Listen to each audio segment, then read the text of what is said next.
Le terme Scandinavie est souvent employé, mais pas toujours à juste titre. Au sens géographique strict, la Scandinavie désigne 3 pays, la Norvège, la Suède et le Danemark. Ces nations partagent des racines linguistiques communes, des liens historiques profonds et une évolution culturelle commune, façonnée par la mer, le froid et des siècles d'échanges commerciaux à travers le Nord.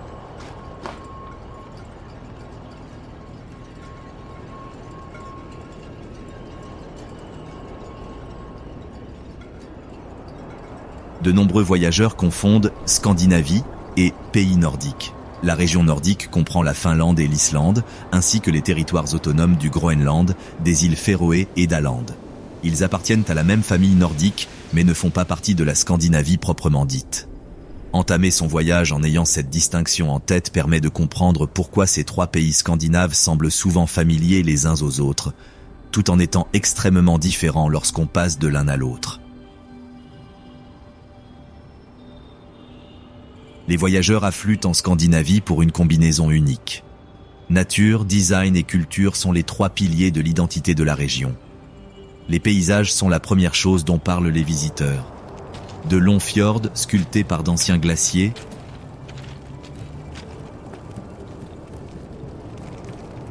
des forêts à perte de vue,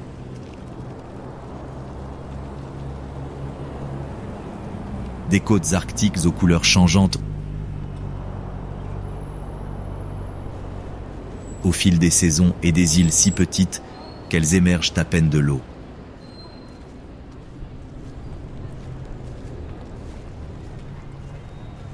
Mais l'attrait de la Scandinavie ne se limite pas à ces espaces naturels. Elle incarne aussi un état d'esprit particulier.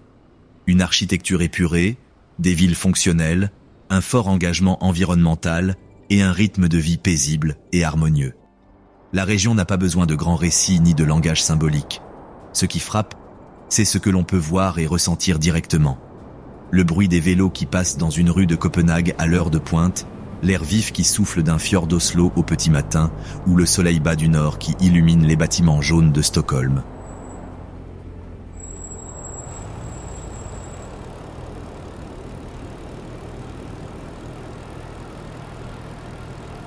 Comprendre la Scandinavie commence par comprendre sa géographie. La Norvège s'étend le long de l'Atlantique, avec un littoral découpé et parsemé d'étroites baies. C'est ainsi qu'est né le paysage de fjords qui a fait la renommée du pays. La Suède, à l'est, présente un relief plus paisible, forêts denses, milliers de lacs et une longue chaîne de montagnes qu'elle partage avec la Norvège.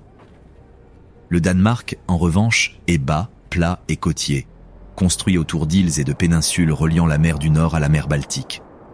3 pays, 3 environnements différents, mais unis par une histoire commune et un instinct pour des solutions pratiques et élégantes à la vie sous un climat froid.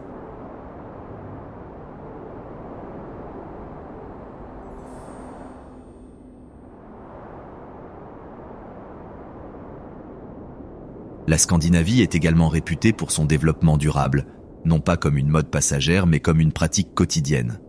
Des villes comme Copenhague, Oslo et Stockholm sont conçues pour la marche, le vélo et les transports en commun. L'hydroélectricité, l'énergie éolienne et les systèmes de recyclage font partie intégrante de leurs infrastructures. Les visiteurs le remarquent immédiatement. Rues propres, eau potable directement du robinet, accès facile à la nature et le sentiment que la responsabilité environnementale n'est pas une exception, mais une évidence. Au début de ce voyage, imaginez la région vue du ciel. L'avion survole la côte ouest de la Norvège, où la terre se découpe en d'étroits couloirs d'eau sombre, cernés de montagnes escarpées. Quelques minutes plus tard, le panorama se transforme en l'archipel suédois, de petites îles verdoyantes parsemées sur des eaux bleues et calmes. En descendant vers le sud, en direction du Danemark, le paysage s'ouvre sur des champs, des éoliennes et des villes compactes reliées par des ponts. Ces premières images dévoilent la diversité de la région. Fjords, îles, forêts, ports, silhouettes urbaines modernes et lumière arctique, le tout concentré sur une portion relativement restreinte du globe.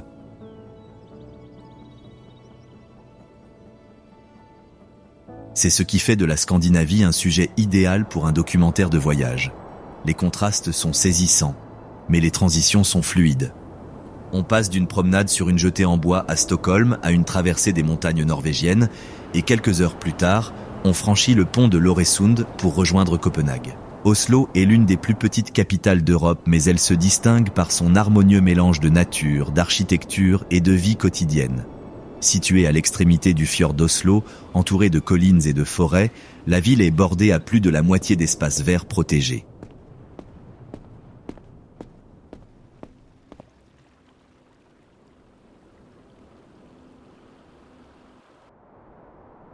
Pour les visiteurs, Oslo est une capitale aérée, où il fait bon vivre et où il est facile de se repérer. On peut y passer d'un opéra moderne à un sentier forestier en moins d'1 heure. Oslo est une ville importante car elle incarne l'essence même de la Norvège moderne. Responsabilité environnementale, qualité de vie et design fonctionnel. Ce n'est pas une ville construite pour l'apparence, mais pour le bien-être de ses habitants.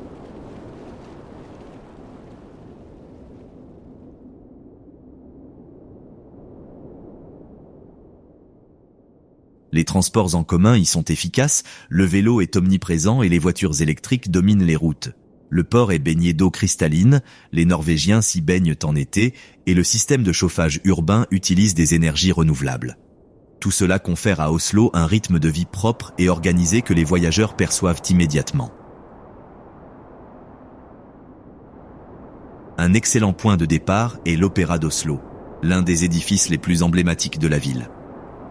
Ce bâtiment de marbre blanc s'élève directement de l'eau et son toit en pente invite à la promenade.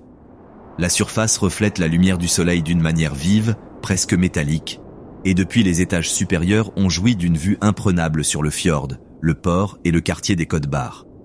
À l'intérieur, l'opéra est réputé pour ses scènes modernes et son acoustique, mais pour de nombreux visiteurs, le principal attrait réside simplement dans le fait de se tenir à l'extérieur, de sentir la fraîcheur de l'air venant de l'eau et d'observer les habitants utiliser le toit comme une place publique. Depuis l'opéra, on accède directement au quartier Barcode, une rangée de gratte-ciel étroits aux formes irrégulières, devenue un symbole du nouveau paysage urbain d'Oslo.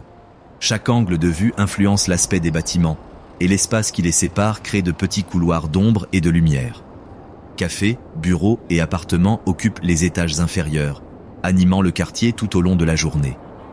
Ce quartier contraste avec les quartiers plus anciens d'Oslo et illustre la manière dont la ville allie le calme historique à l'ambition moderne. À quelques pas d'ici, on arrive à l'Akerselva, une rivière qui traverse la ville et constitue l'un de ses itinéraires de promenade les plus prisés. Le chemin longe d'anciens moulins, de petites cascades, d'anciennes briqueteries reconverties en espaces artistiques et de parcs verdoyants où les habitants aiment se détendre au beau jour. C'est l'un des exemples les plus éloquents du lien qui unit Oslo à la nature. Une rivière qui serpente à travers des quartiers résidentiels, suffisamment propres pour attirer oiseaux et poissons, et bordée d'espaces propices à la pratique du vélo, du jogging ou tout simplement à la contemplation de ses berges. De l'autre côté du port se trouve Bygdøy, une péninsule réputée pour ses musées et ses quartiers résidentiels paisibles. Des ferries et des bus relient le centre-ville à ce pôle culturel qui abrite le musée des navires vikings, le musée Fram et le musée folklorique norvégien. Chacun offre un aperçu d'une facette différente de l'histoire norvégienne, des navires millénaires à l'exploration polaire en passant par les maisons traditionnelles en bois. Les environs sont tout aussi remarquables. Sentiers forestiers, petites plages et rues tranquilles confèrent au lieu une atmosphère détendue, presque rurale, bien qu'à quelques minutes du centre-ville.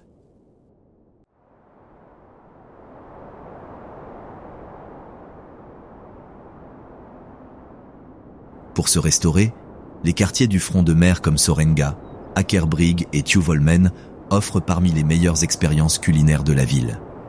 Les halles gourmandes telles qu'Oslo Street Food ou Vipa proposent un mélange de plats internationaux et de spécialités locales, et de nombreux établissements offrent une vue imprenable sur le fjord. En été, les gens se retrouvent sur les quais, un verre de glace ou un plateau de fruits de mer à la main, et l'air embaume les embruns et les arômes de la cuisine locale. Se promener à pied est l'un des moyens les plus simples de découvrir Oslo.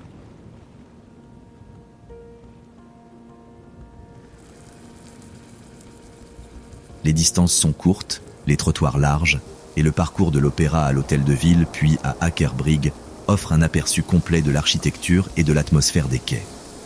En hiver, la lumière est tamisée et l'air vif. En été, les journées s'étirent tard dans la soirée. Bergen est l'une des villes norvégiennes les plus photographiées, et à juste titre. Nichée entre mer et montagne, sa position sur la côte ouest en a fait un important centre commercial pendant des siècles.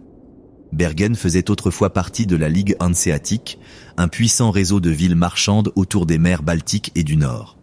Les marchands allemands qui y résidaient commercialisaient de la morue séchée, des céréales, des fourrures et d'autres marchandises qui ont contribué à l'essor de la ville. Aujourd'hui, les vestiges de cette époque subsistent à Bryggen, la rangée colorée d'entrepôts en bois désormais inscrite au patrimoine mondial de l'UNESCO.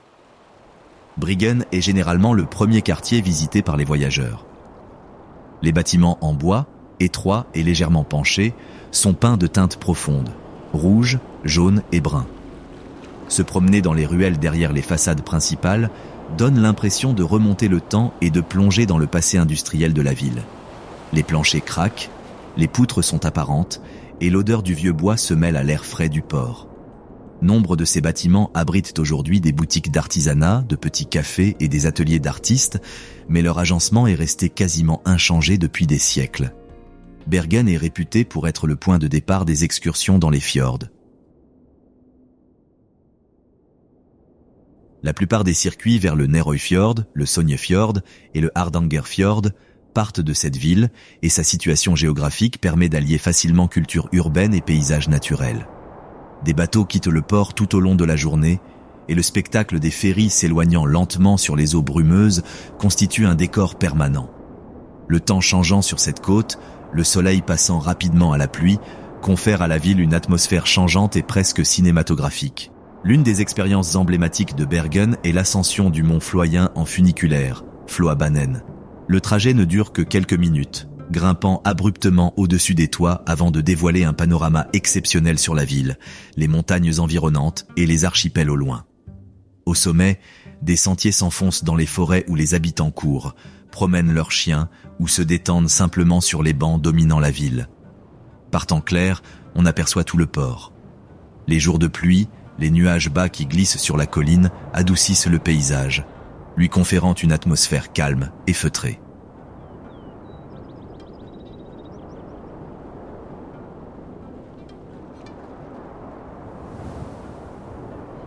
De retour dans le centre-ville, le marché aux poissons de Bergen est une étape incontournable. Situé dans le port intérieur, il approvisionne pêcheurs et habitants depuis le XIIIe siècle. Aujourd'hui, le marché mêle étal traditionnel et comptoir moderne proposant saumon, crevettes, crabes et spécialités locales comme les croquettes de poisson ou les soupes de fruits de mer. L'air y est imprégné d'un mélange d'embrun, de vapeur de cuisson et du parfum du poisson frais. Pour de nombreux voyageurs, c'est l'un des moyens les plus simples de découvrir la culture culinaire norvégienne, notamment les fruits de mer.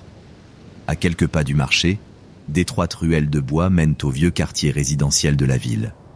Ces quartiers regorgent de maisons en bois peintes en blanc, d'escaliers abrupts et de petits jardins nichés entre les murs. Les rues sinueuses témoignent du plan médiéval de la ville. S'y promener donne l'impression de découvrir Bergen à échelle humaine. Une ville calme, compacte, parfaitement adaptée au relief accidenté. La météo fait partie intégrante de l'expérience Bergen. La ville est connue pour ses pluies fréquentes, et le bruit des gouttes frappant les toits de tuiles est un son auquel les visiteurs s'habituent rapidement. Les habitants se munissent de parapluies et d'imperméables aux couleurs vives, et les rues mouillées reflètent les couleurs des bâtiments et des enseignes. Lorsque la pluie cesse, la ville semble souvent fraîchement lavée, l'eau ruisselant des caniveaux et de petits ruisseaux se formant sur le trottoir. Depuis le port, les bateaux mettent le cap sur le Nærøyfjord, l'un des fjords les plus étroits de Norvège et classé au patrimoine mondial de l'UNESCO. Observer le départ des bateaux nous rappelle chaque jour pourquoi Bergen est considéré comme la porte d'entrée des fjords. Le contraste saisissant entre l'animation du port et la quiétude des fjords escarpés est l'un des plus caractéristiques de la Norvège occidentale. Les fjords norvégiens comptent parmi les paysages les plus emblématiques d'Europe, et leur compréhension commence par la géologie. Un fjord se forme lorsqu'un glacier se déplace dans une vallée, la creusant plus profondément et plus abruptement au fil des millénaires. À la fonte des glaces, La mer remplit l'espace, créant un long et étroit chenal bordé de hautes parois rocheuses. Il en résulte un paysage où l'océan et les montagnes se rencontrent directement, sans aucune plaine entre eux. Cette combinaison confère aux fjords norvégiens leur caractère unique, des eaux profondes, des dénivellations abruptes et l'impression d'être au cœur d'un corridor naturel. La côte norvégienne est parsemée de fjords, mais certains se distinguent par leur taille, leur accessibilité et leur beauté.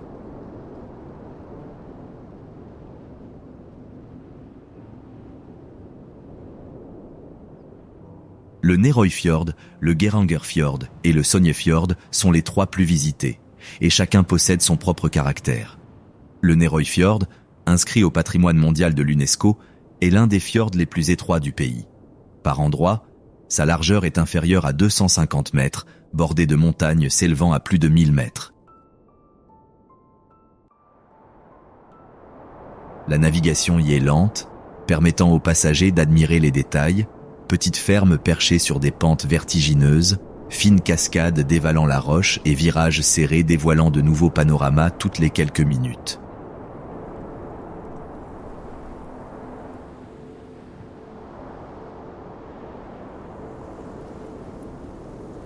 L'eau est calme et le silence ambiant amplifie le murmure des chutes. Lorsque les bateaux longent les parois rocheuses, les embruns viennent frapper le pont, offrant aux voyageurs une vision directe de l'immensité du fjord.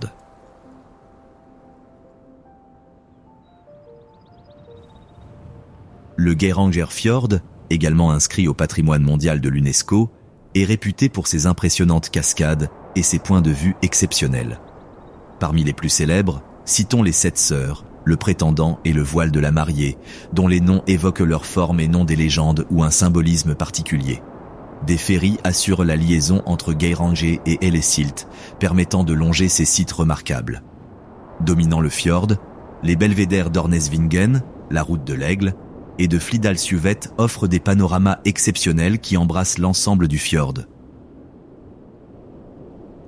La combinaison de falaises, d'eau profonde et de fermes suspendues confère à ce fjord une impression de verticalité saisissante.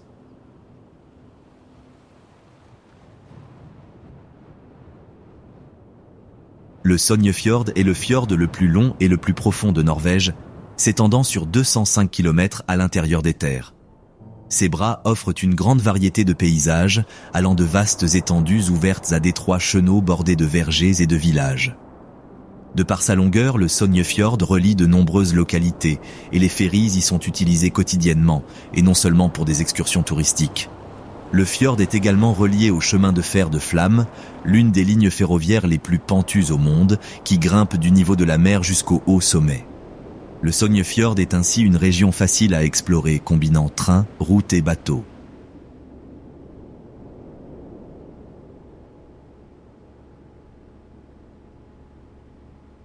Les transports sont essentiels à la découverte des fjords.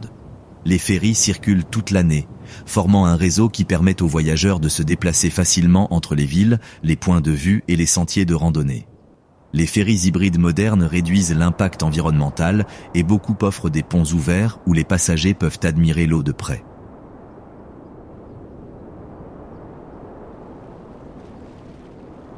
Durant la traversée, des cascades surgissent souvent soudainement au détour des virages, certaines si puissantes que la brume atteint le bateau.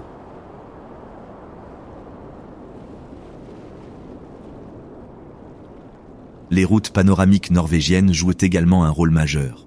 Des axes comme les routes touristiques nationales traversent des cols, des virages en épingle à cheveux et des routes côtières offrant des vues imprenables sur les fjords, les glaciers et les falaises. Les aires de repos et les points de vue sont aménagés avec soin, souvent en béton, en bois et en acier, dans un style minimaliste qui met en valeur le paysage sans le dénaturer. Ces aires de repos offrent des espaces sûrs pour se détendre, prendre des photos ou simplement admirer les jeux de lumière sur l'eau.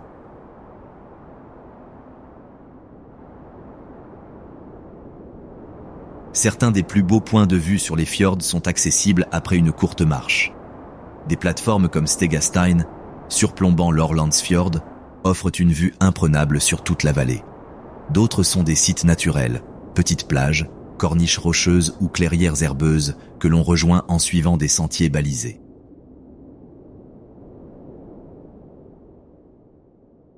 Par temps ensoleillés, l'eau arbore un bleu profond et les rochers se détachent nettement. Par temps nuageux, les fjords paraissent plus ternes et de bas nuages enveloppent les sommets. La pluie crée d'innombrables cascades éphémères qui dévalent les falaises, augmentant considérablement leur nombre. Les routes touristiques nationales de Norvège constituent l'un des projets touristiques les plus réussis du pays. Elles ont été créées pour mettre en valeur des paysages à la fois magnifiques et accessibles, en les associant à un aménagement routier, une architecture et des points de vue de grande qualité. Plutôt que de construire de grandes attractions, la Norvège a choisi de moderniser les routes existantes qui traversent ces régions les plus remarquables. Il en résulte un réseau d'itinéraires permettant aux voyageurs de parcourir montagnes, fjords et côtes, en s'arrêtant sur des plateformes, des aires de repos et des points de vue soigneusement aménagés. Il existe au total 18 routes touristiques nationales, mais la Norvège occidentale abrite certaines des plus spectaculaires. Ces routes ont été choisies non seulement pour leur paysage, mais aussi pour leur capacité à illustrer le mode de vie des populations confrontées à des terrains escarpés, un climat instable et une géographie complexe.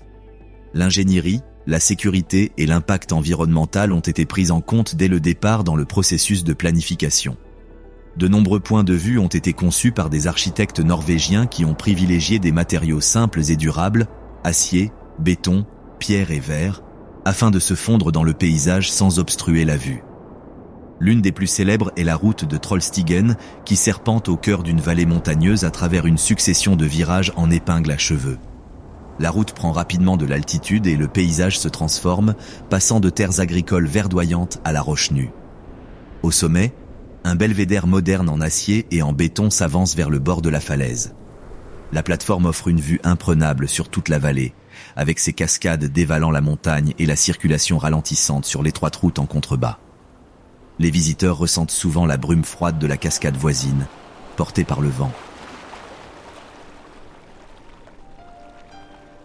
Le son y résonne différemment. Les moteurs des voitures résonnent entre les parois rocheuses, créant une résonance profonde et lancinante qui accentue l'immensité du lieu. Un autre itinéraire renommé est la route de l'Atlantique, un tronçon de 8 km construit à travers de petites îles reliées par des ponts. Le défi d'ingénierie était considérable. La route est directement exposée aux tempêtes de la mer de Norvège et sa construction a nécessité des solutions capables de résister aux fortes vagues et aux vents violents. Il en résulte une route qui donne l'impression d'être à découvert, surtout par gros temps. Les voitures circulent sur des ponts incurvés, tandis que les vagues se fracassent sur les rochers en contrebas. Des aires aménagées permettent aux visiteurs de se tenir près de l'eau, d'écouter le bruit incessant des vagues qui se brisent sur le rivage et de sentir les embruns.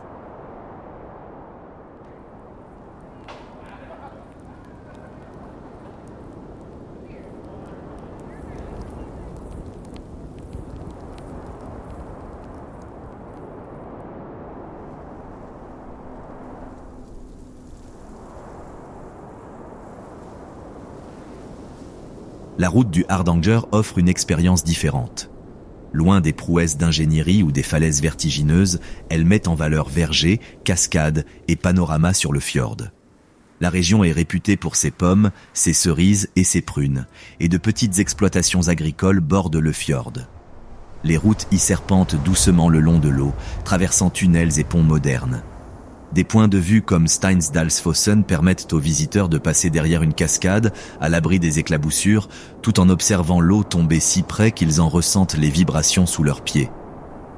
Le Hardanger révèle le côté plus doux de la Norvège occidentale, une région toujours vaste, mais à l'atmosphère plus chaleureuse. Chaque route panoramique intègre des éléments architecturaux conçus pour sublimer l'expérience sans la dominer. Les aires de repos sont dotées de longs bancs en bois face au fjord, d'abris en tôle d'acier angulaire ou de plateformes en verre surplombant le précipice. Nombre de ces structures sont minimalistes, laissant ainsi la part belle au paysage. L'alliance d'un design soigné et d'une nature à l'état brut est l'une des signatures du projet des routes touristiques nationales. Emprunter ces routes est simple. Elles sont généralement ouvertes de la fin du printemps à l'automne, bien que certains tronçons en altitude soient fermés en hiver en raison des fortes chutes de neige. Les temps de trajet varient, mais la vitesse n'est pas le but recherché. Des points de vue jalonnent les routes tous les quelques kilomètres, incitant à une conduite tranquille. Les visiteurs, dès qu'ils descendent de voiture, sont immédiatement frappés par le changement de température, l'odeur de la roche humide et le murmure de l'eau qui ruisselle des falaises environnantes. Les routes panoramiques de l'ouest de la Norvège mettent en valeur la région sous son meilleur jour. De vastes paysages rendus accessibles grâce à des aménagements ingénieux. Ce ne sont ni des parcs d'attractions, ni des sites artificiels. Ce sont de véritables routes empruntées par les habitants et les voyageurs, offrant parmi les vues les plus dégagées et les plus immersives sur les fjords, les montagnes et le littoral norvégien.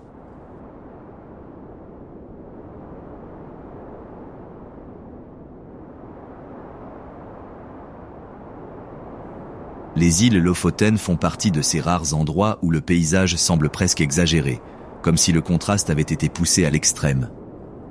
Les pics s'élèvent de la mer en triangles sombres et acérés. Les villages paraissent incroyablement petits à leurs pieds.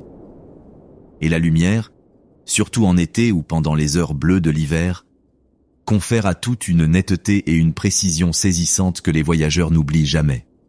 C'est pourquoi les Lofoten sont devenus une icône.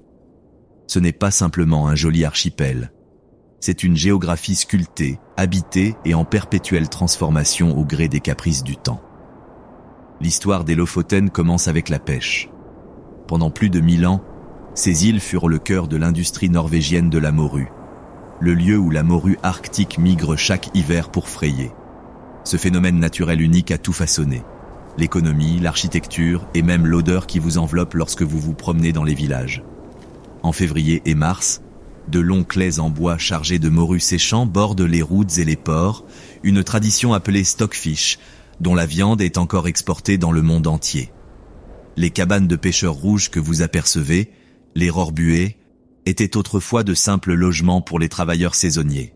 Aujourd'hui, nombre d'entre elles ont été restaurées et transformées en locations confortables, offrant des vues dignes d'une carte postale, quel que soit le temps. La plupart des voyageurs traversent 3 villages principaux, chacun avec son ambiance propre. Rennes est le plus photographié, et on comprend pourquoi dès qu'on y arrive. Par temps calme, l'eau est d'un calme plat, reflétant les sommets environnants comme un miroir, et le groupe de maisons rouges et jaunes compose un tableau d'une perfection presque irréelle. Tôt le matin, on y découvre l'un des plus beaux panoramas des Lofoten.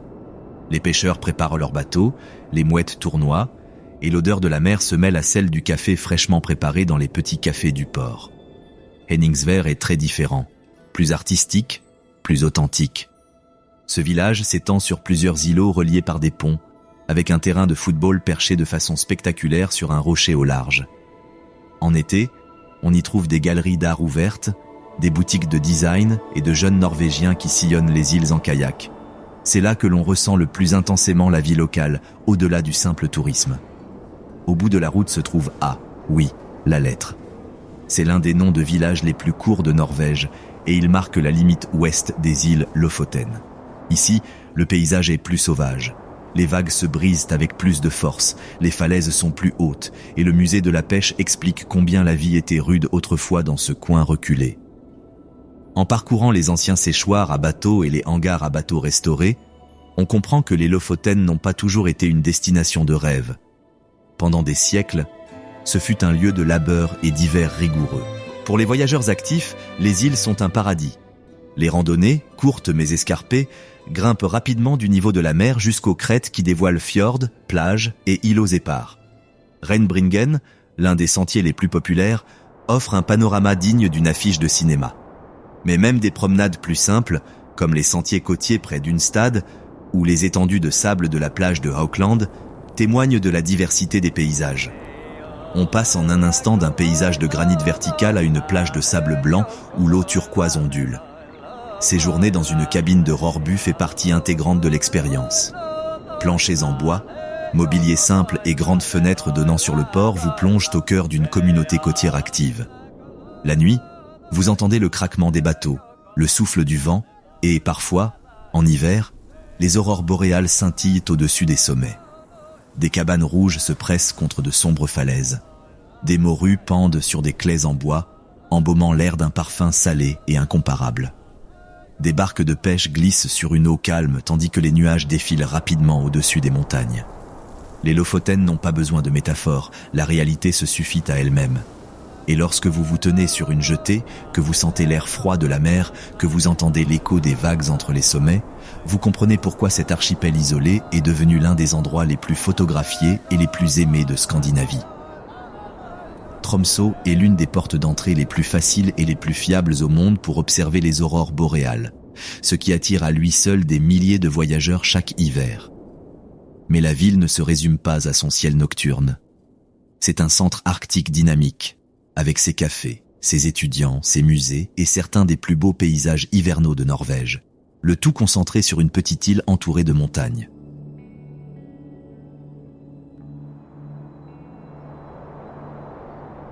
Ce contraste entre la nature sauvage et le quotidien citadin est ce qui fait la singularité de Tromsø. L'information essentielle que tout visiteur devrait connaître est simple. Tromsø se situe bien au-delà du cercle polaire arctique, à 69 degrés nord, ce qui garantit de longues nuits polaires en hiver et de longues journées en été. Cette position lui confère l'une des plus fortes chances d'observer des aurores boréales au monde.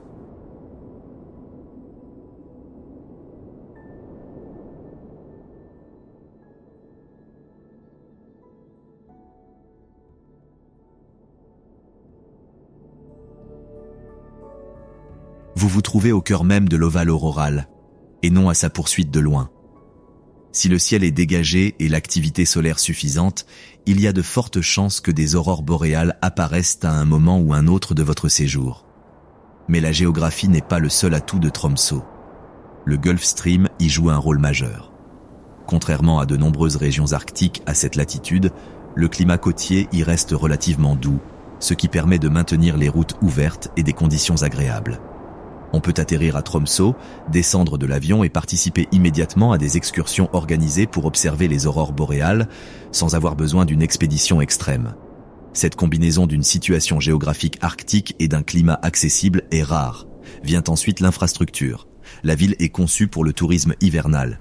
Des dizaines d'opérateurs locaux proposent des excursions nocturnes en petits groupes, en grands bus ou en formule autotour. Ils savent où aller en fonction de la couverture nuageuse, de la direction du vent et des microclimats locaux, des informations bien plus précieuses que les prévisions météo sur votre téléphone. Certaines excursions font étape dans des campements avec tentes chauffées et chocolat chaud. D'autres vous emmènent au cœur des terres, là où le ciel est plus sombre. Les excursions en traîneau à chien ou à renne se transforment parfois en sorties d'observation des aurores boréales, alliant voyage arctique traditionnel et contemplation du ciel étoilé. Pour les visiteurs qui préfèrent l'indépendance, la location de voitures et les routes côtières bien entretenues permettent d'explorer la région à son propre rythme. Tromsø n'est pas qu'un simple point de départ pour les excursions. Passez-y une journée et vous verrez comment la culture et la vie communautaire imprègnent la ville. La cathédrale arctique est l'un des édifices les plus emblématiques de la région. Une structure triangulaire aux lignes blanches nettes, souvent illuminée sur le ciel sombre de l'hiver. Moderne, sobre et typiquement nordique, elle offre un intérieur chaleureux, avec des vitraux qui s'illuminent lors des concerts du soir.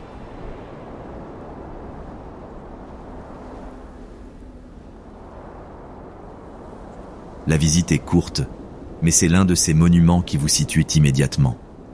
Le front de mer est un autre atout majeur. Tromsø possède un centre-ville compact où se mêlent petits restaurants, bars et maisons en bois anciennes, ainsi que des constructions plus récentes. En hiver, les gens se retrouvent dans les boulangeries pour déguster des brioches à la cannelle et un café, secouant la neige de leurs manteaux avant d'entrer.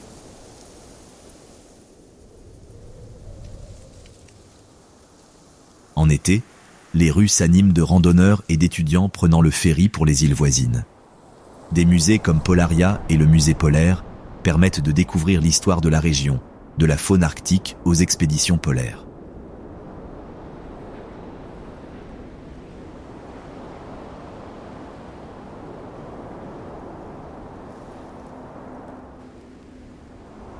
La culture sami est omniprésente dans le nord de la Norvège, et Tromsø est souvent le point de départ idéal pour rencontrer des familles et des éleveurs samis. Des excursions d'une journée dans les élevages de rennes voisins permettent de découvrir les vêtements traditionnels, les pratiques pastorales quotidiennes et le lien ancestral qui unit ce peuple à son territoire. Ces expériences sont généralement authentiques et ancrées dans la réalité familiale, loin des mises en scène.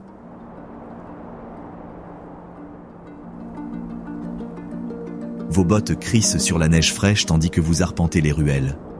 Les maisons de bois luisent sous le givre. Du port, les montagnes se dressent de toutes parts, souvent baignées d'une douce lumière bleue hivernale. Lorsque les aurores boréales apparaissent, elles se meuvent silencieusement, dessinant des formes changeantes au-dessus de l'eau, se reflétant sur les bateaux de pêche, s'étirant dans le ciel en arc vert. Immobile dans le froid, vous contemplez les lumières qui pulsent et s'estompent, et la ville entière semble s'arrêter de tourner avec vous. Tromsø est une destination à la fois pratique, avec des vols faciles, une bonne infrastructure et des aurores boréales régulières, et émotionnelle, où la nature arctique vous accompagne à chaque instant. Ni trop isolée, ni trop petite métropole nordique, elle offre un juste milieu, permettant aux voyageurs de découvrir le Grand Nord sans renoncer au confort. Pour beaucoup, c'est cette combinaison qui rend Tromsø inoubliable.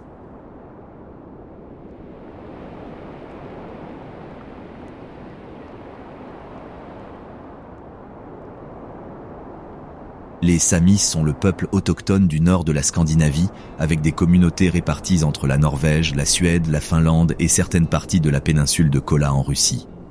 En Norvège, ils sont particulièrement présents dans les comtés de Troms et de Finnmark. Leur culture n'est ni une relique ni une pièce de musée. C'est une tradition vivante, façonnée par l'environnement arctique, la migration des rennes et des siècles de résilience. Pour de nombreux voyageurs, la découverte de la culture Sami est l'un des aspects les plus enrichissants d'un voyage dans le Nord, car elle permet de mieux comprendre les terres qu'ils explorent. Pour comprendre la vie des Samis, il faut commencer par le territoire lui-même. La Scandinavie du Nord a toujours été une région aux hivers longs, aux saisons changeantes et aux vastes étendues. Les Samis se sont adaptés à cet environnement grâce à l'élevage de rennes, la pêche et la chasse à petite échelle. Les rennes ne sont pas de simples animaux au loin, ils sont au cœur de l'identité Sami. Les familles déplacent leurs troupeaux entre les pâturages d'hiver et d'été, suivant des routes de migration ancestrales. Ces routes traversent la toundra, les forêts de bouleaux, les lacs gelés et les cols. Aujourd'hui encore, de nombreux éleveurs utilisent un mélange de savoir-faire traditionnel et d'outils modernes comme les motoneiges et les GPS pour se déplacer dans ces immenses paysages. Un autre élément essentiel de la culture Sami est le jouak, l'une des plus anciennes traditions de chant ininterrompu d'Europe. Un jouak n'est généralement pas un chant à propos de quelque chose. Il vise à évoquer l'essence d'une personne, d'un animal ou d'un lieu. Certains jouaks ont une sonorité douce et mélodieuse, d'autres sont rythmés ou intenses. Ils n'ont jamais été créés pour le tourisme ou les scènes de spectacle, mais sont aujourd'hui parfois partagés avec les visiteurs dans des contextes culturels afin de mieux expliquer à quel point l'identité Sami est profondément liée à la mémoire et à la nature. L'artisanat Sami, appelé duodji, allie fonctionnalité et art. Il utilise des matériaux naturels comme le cuir, les peaux de renne tannées, le bois de bouleau, le fil d'étain et le bois de cervidé. On y trouve des objets tels que des couteaux sculptés, des ceintures traditionnelles, des coupes en bois et des broderies raffinées. Chaque pièce témoigne du savoir-faire de l'artisan et des matériaux disponibles dans l'environnement arctique. En achetant du duodji, les voyageurs ne se contentent pas d'acquérir des souvenirs impersonnels.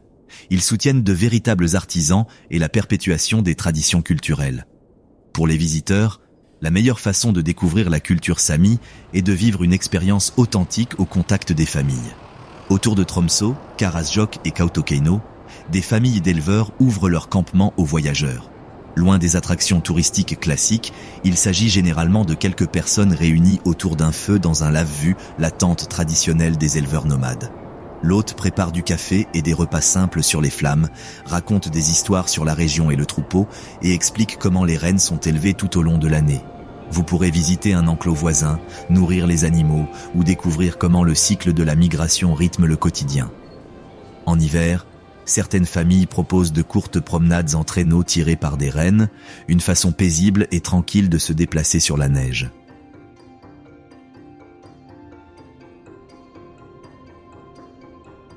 La clé de ces expériences réside dans l'échelle et le respect. Les familles Sami choisissent de partager des moments de leur vie, mais pas l'intégralité. Les visiteurs en ont un aperçu, pas un spectacle artificiel. Nombreux sont les voyageurs qui décrivent ces instants comme les plus authentiques de leur voyage, car l'échange est intime et ancré dans le quotidien.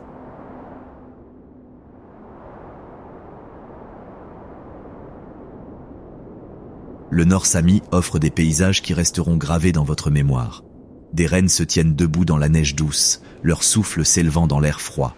Les bouleaux plient sous le givre. Un lave-vue en bois luit d'une lueur orangée grâce au feu qui crépite à l'intérieur, tandis que le vent souffle sur le plateau à l'extérieur. En entrant dans la tente, l'air embaume la fumée de bois et les rennes. Des étincelles jaillissent à chaque mouvement du feu.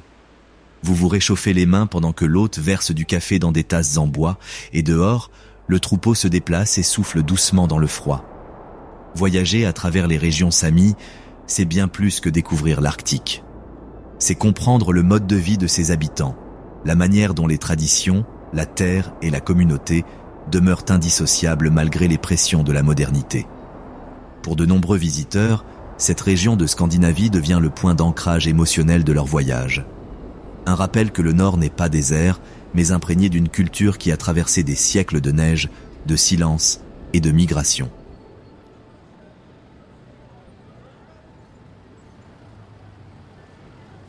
Le Svalbard est l'un des endroits les plus insolites à visiter au monde, non seulement en Scandinavie, mais partout. Situé à mi-chemin entre la Norvège continentale et le pôle Nord, cet archipel est régi par un traité international qui permet aux citoyens de plus de 40 pays d'y vivre et d'y travailler sans visa. Signé en 1920, ce traité confère au Svalbard un statut politique norvégien tout en le rendant ouvert sur le monde, donnant ainsi à cet archipel une identité unique où chercheurs, mineurs, guides et aventuriers partagent l'un des environnements habités les plus froids de la planète. Malgré son ouverture, le Svalbard est isolé d'une manière qui se ressent dès l'atterrissage. Longyearbyen, la principale agglomération, compte moins de 3000 habitants et se niche au cœur de montagnes escarpées et de larges vallées enneigées une grande partie de l'année. Ici, la nature n'est pas seulement aux portes de la ville, elle l'aborde. Les ours polaires rôdent dans la région et de ce fait, il est interdit de quitter la ville sans guide ni armes. Des panneaux à la sortie de la ville marquent la limite. Et les visiteurs comprennent vite que cette règle n'est pas symbolique. C'est une question de survie.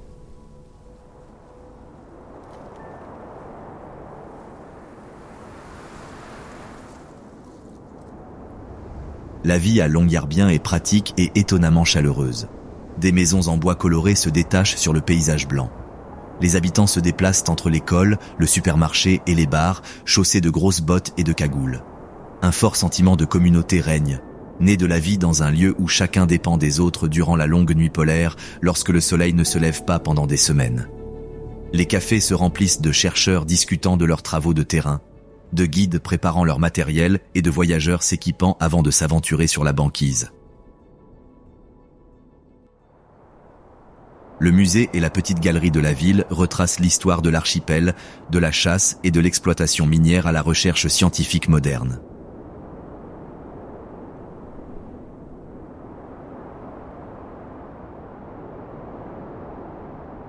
Le monde naturel du Svalbard est la principale raison de la venue des voyageurs, mais il exige le respect. Ours polaires, renards arctiques, morses, phoques et oiseaux migrateurs dépendent de ces écosystèmes fragiles. L'observation de la faune est encadrée et supervisée de manière éthique par des guides locaux formés à la sécurité et à la conservation. Il ne s'agit pas ici de poursuivre les animaux, mais d'apprendre comment ils survivent dans des conditions extrêmes. Cette différence imprègne chaque excursion, des sorties en bateau dans les fjords aux expéditions hivernales au cœur des vallées. Les glaciers sont au cœur du paysage du Svalbard. Ils sculptent les montagnes, s'avancent vers la mer et se brisent en d'immenses murs de glace bleue. Lors des excursions en bateau, les voyageurs entendent souvent les profonds craquements et les grondements des fronts de vélage, le bruit de la glace millénaire qui se déplace au gré des marées. Ici, la glace n'est pas d'un blanc pur. Elle se compose de couches de bleu acier, de gris et de turquoise translucide, modelées par la compression de la neige et l'air emprisonné. On peut rester immobile dans un silence absolu, seulement troublé par le craquement sec d'un bloc de glace lointain qui résonne à travers le fjord.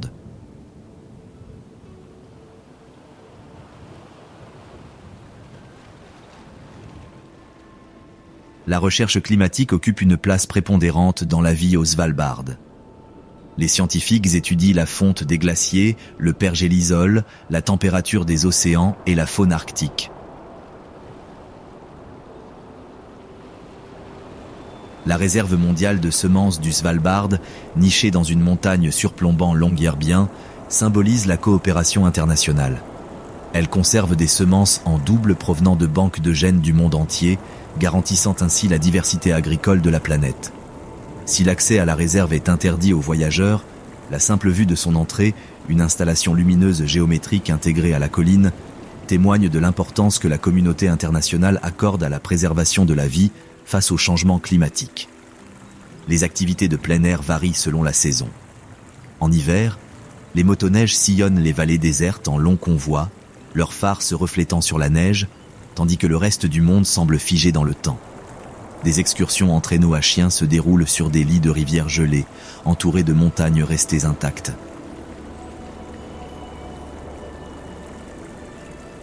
En été, des bateaux naviguent sur des eaux glacées, où les phoques se prélassent sur la banquise et où les falaises servent de refuge à des milliers d'oiseaux marins. Le Svalbard donne l'impression d'être au bout du monde, un lieu où la nature régit chaque décision, chaque geste, chaque respiration. Pour les voyageurs, c'est précisément ce qui le rend extraordinaire.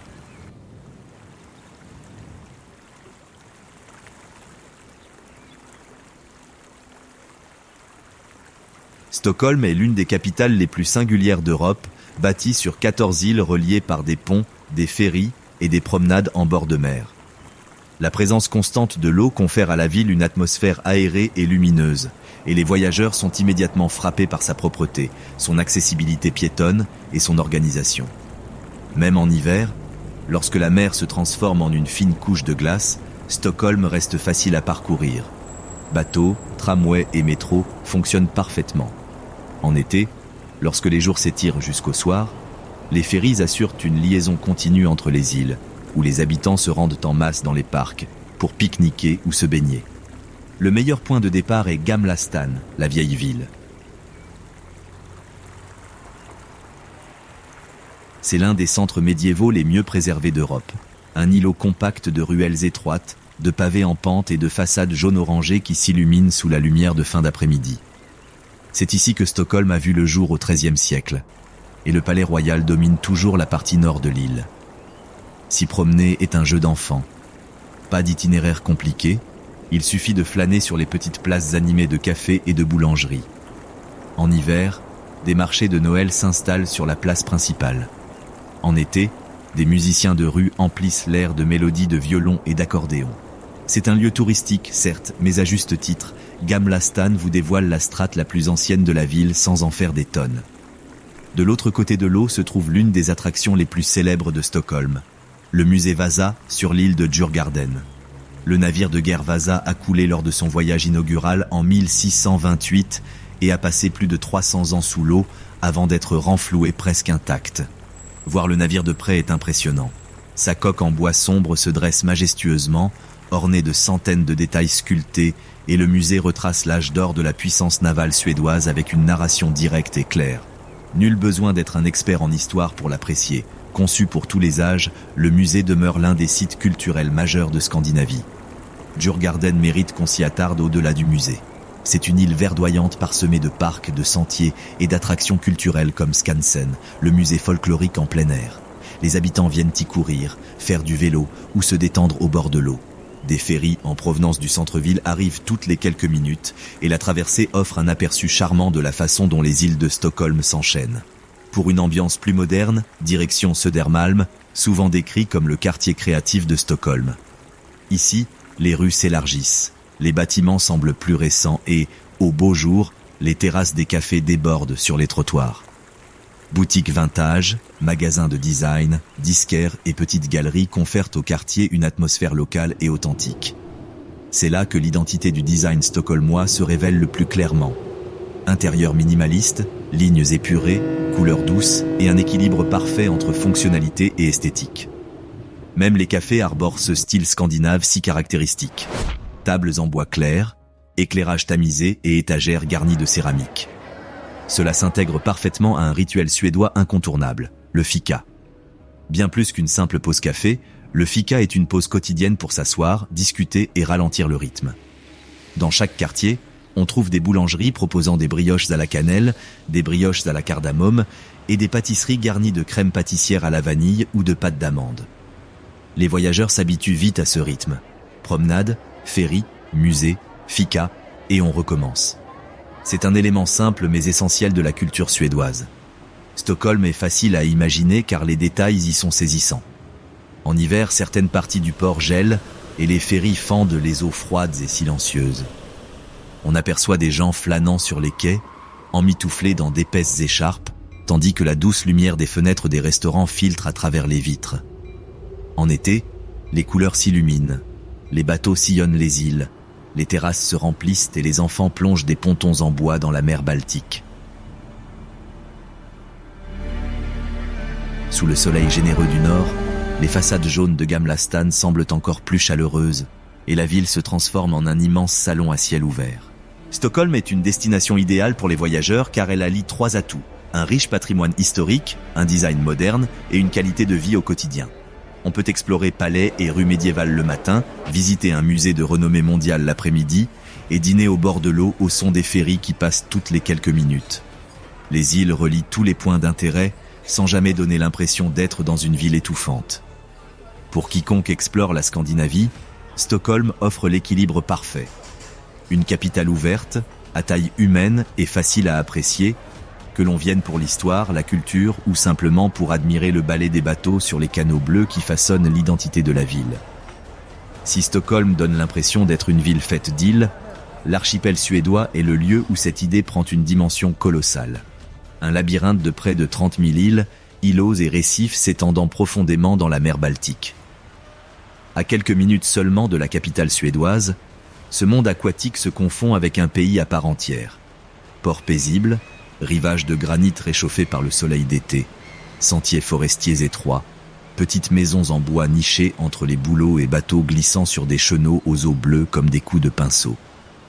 Ce qui rend cet archipel véritablement extraordinaire, ce n'est pas seulement sa taille, bien que ce chiffre à lui seul soit impressionnant, mais son accessibilité. Il est fait pour être vécu et apprécié.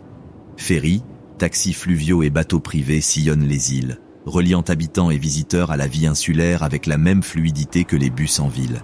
Ce lien profond entre les Stockholmois et la mer fait partie intégrante de l'identité de la région. L'été, on le passe dehors, sur les quais, en bateau ou sur des dalles de pierre chaude qui font office de transat naturel. L'hiver est plus calme, mais non moins envoûtant, avec ses criques gelées et la douce lumière qui se reflète sur les pins saupoudrés de neige. Vaxholm est la porte d'entrée, le point de rencontre privilégié de nombreux voyageurs. Ses maisons en bois aux teintes pastel, son port de plaisance paisible et sa forteresse du XVIe siècle perchée sur son îlot offrent un aperçu idyllique de la culture insulaire. Les cafés proposent de délicieux pains à la cannelle, les voiliers tanguent doucement dans le port et l'eau semble omniprésente. L'atmosphère y est animée sans être étouffante, un parfait équilibre entre vie locale et confort pour les visiteurs. Plus loin se trouve Sandhamn, lieu mythique pour les marins et les amoureux de l'été. En juillet, les régates animent les eaux, les yachts s'alignent sur les quais et les plages de sable fin bordent l'île. Pourtant, dès qu'on s'éloigne du centre du village, on découvre des pinèdes, des sentiers paisibles, d'anciennes maisons de pêcheurs et un rythme de vie plus doux. Sandhamn incarne ce que beaucoup de Suédois affectionnent, un endroit où célébrer l'été, puis se fondre dans une nature sereine en quelques minutes de marche, quelle que soit la direction. Pour ceux qui recherchent une tranquillité absolue, des centaines d'îles offrent une véritable évasion. On peut y faire du kayak le long de sentiers abrités, camper sur les falaises des îles périphériques, ou prendre le ferry pour rejoindre des villages sans voiture, où les vélos et les chemins de randonnée sont les principaux moyens de transport. Cette diversité, animée, paisible ou presque préservée, confère à l'archipel une atmosphère unique, un monde à part.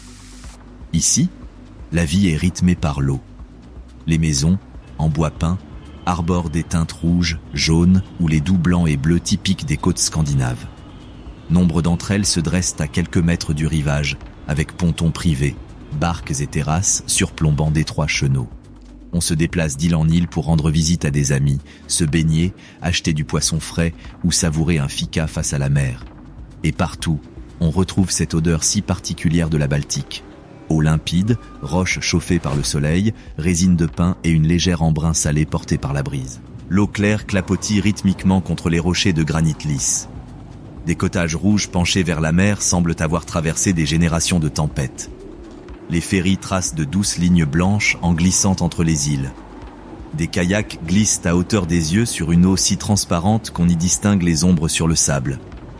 La lumière du soir s'étend longuement et dorément sur l'archipel, réchauffant les fenêtres et transformant les bateaux en silhouettes. Göteborg est le genre de ville qui surprend agréablement les voyageurs. Moins connue que Stockholm et moins pittoresque que les villages médiévaux du sud de la Suède, elle n'en reste pas moins une destination dont presque tous les visiteurs repartent avec le regret de ne pas y être venus plus tôt.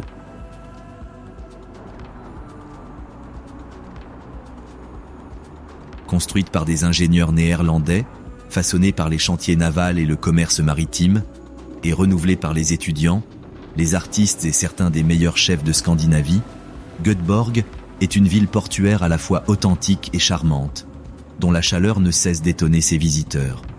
Ce qui rend Göteborg si mémorable, c'est son mélange unique. Une gastronomie de renommée mondiale, des canaux bordés d'arbres, un littoral propice à la flânerie et une culture à la fois décontractée, chaleureuse et où il fait bon vivre. C'est une grande ville qui allie le charme d'une petite.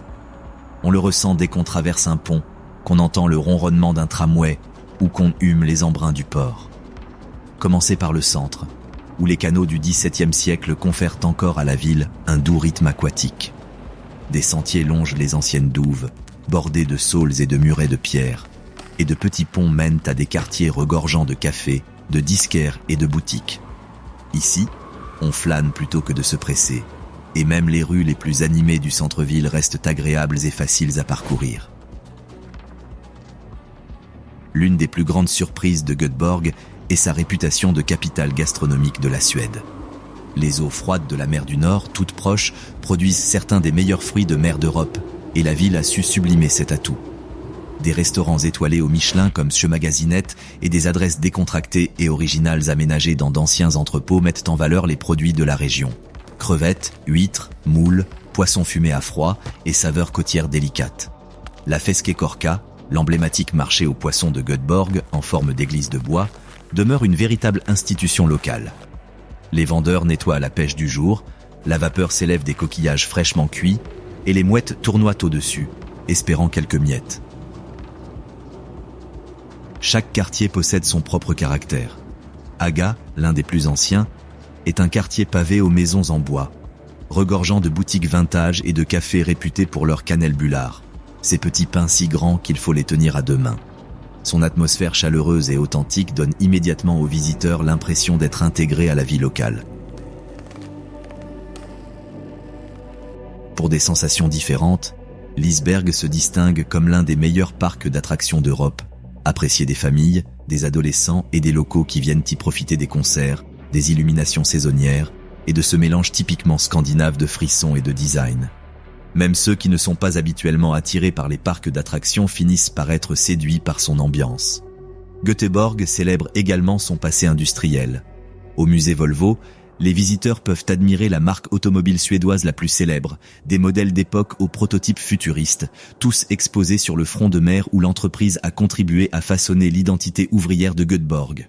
C'est un rappel que cette ville s'est développée grâce à l'innovation et aux exportations, et pas seulement au tourisme. Et puis, il y a le littoral. Rares sont les villes au monde à offrir un accès aussi facile à un archipel, et celui de Göteborg est unique, sauvage, granitique et paisible.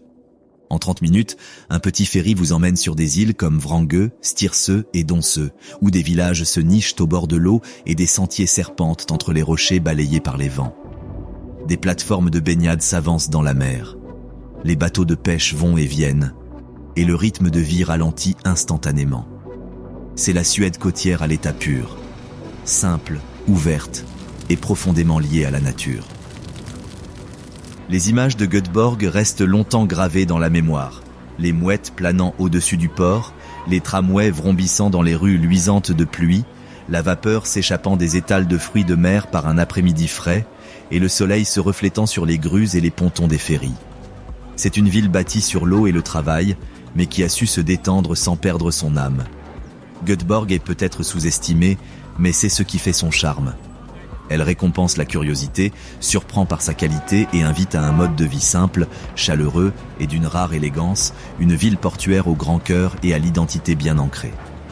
En Laponie suédoise, la carte semble presque superflue, les distances se mesurent en vallées, rivières et sentiers de rennes plutôt qu'en route, et les saisons, si marquées, rythment chaque instant de la vie. C'est le Grand Nord suédois, une région baignée de lumière arctique et d'une obscurité hivernale profonde, où le silence n'est pas une absence, mais une présence palpable dans l'air, la neige et l'immensité du ciel. Les voyageurs viennent y admirer les aurores boréales, s'immerger dans la nature sauvage et ressentir l'atmosphère d'un paysage où règne encore le rythme de la nature. Mais ils repartent avec bien plus.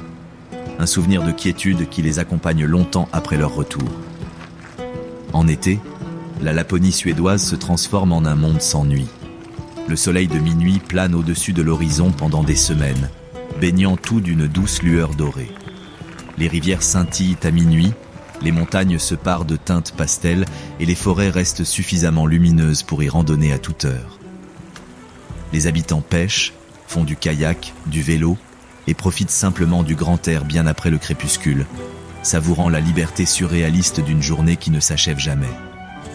En hiver, la région bascule dans un tout autre univers, de longs mois d'obscurité où les jours ne durent que quelques heures et où le crépuscule teinte le ciel de rose, de bleu et de violet. La neige métamorphose tout. Les routes se transforment en lignes blanches et silencieuses. Les arbres se parent d'un épais manteau de glace. Les lacs gèlent et deviennent des étendues de glace dures et vitreuses. Et dans cette obscurité, les aurores boréales brillent plus intensément que partout ailleurs en Suède. Abisko, en particulier, est réputé pour posséder l'un des ciels les plus purs du cercle polaire arctique.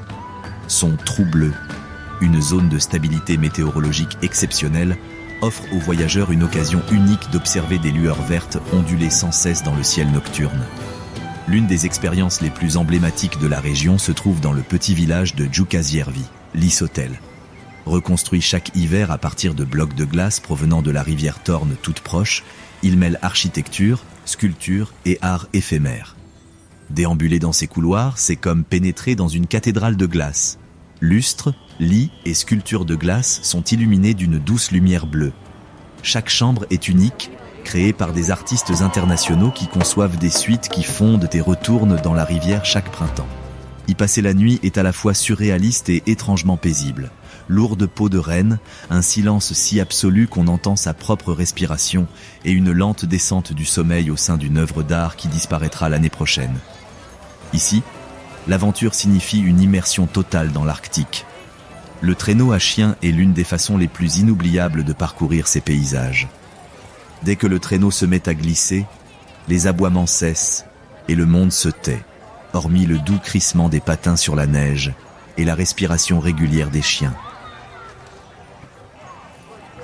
La motoneige vous emmène à travers d'immenses vallées gelées, des forêts de bouleaux et des plateaux où rien ne vient perturber l'horizon.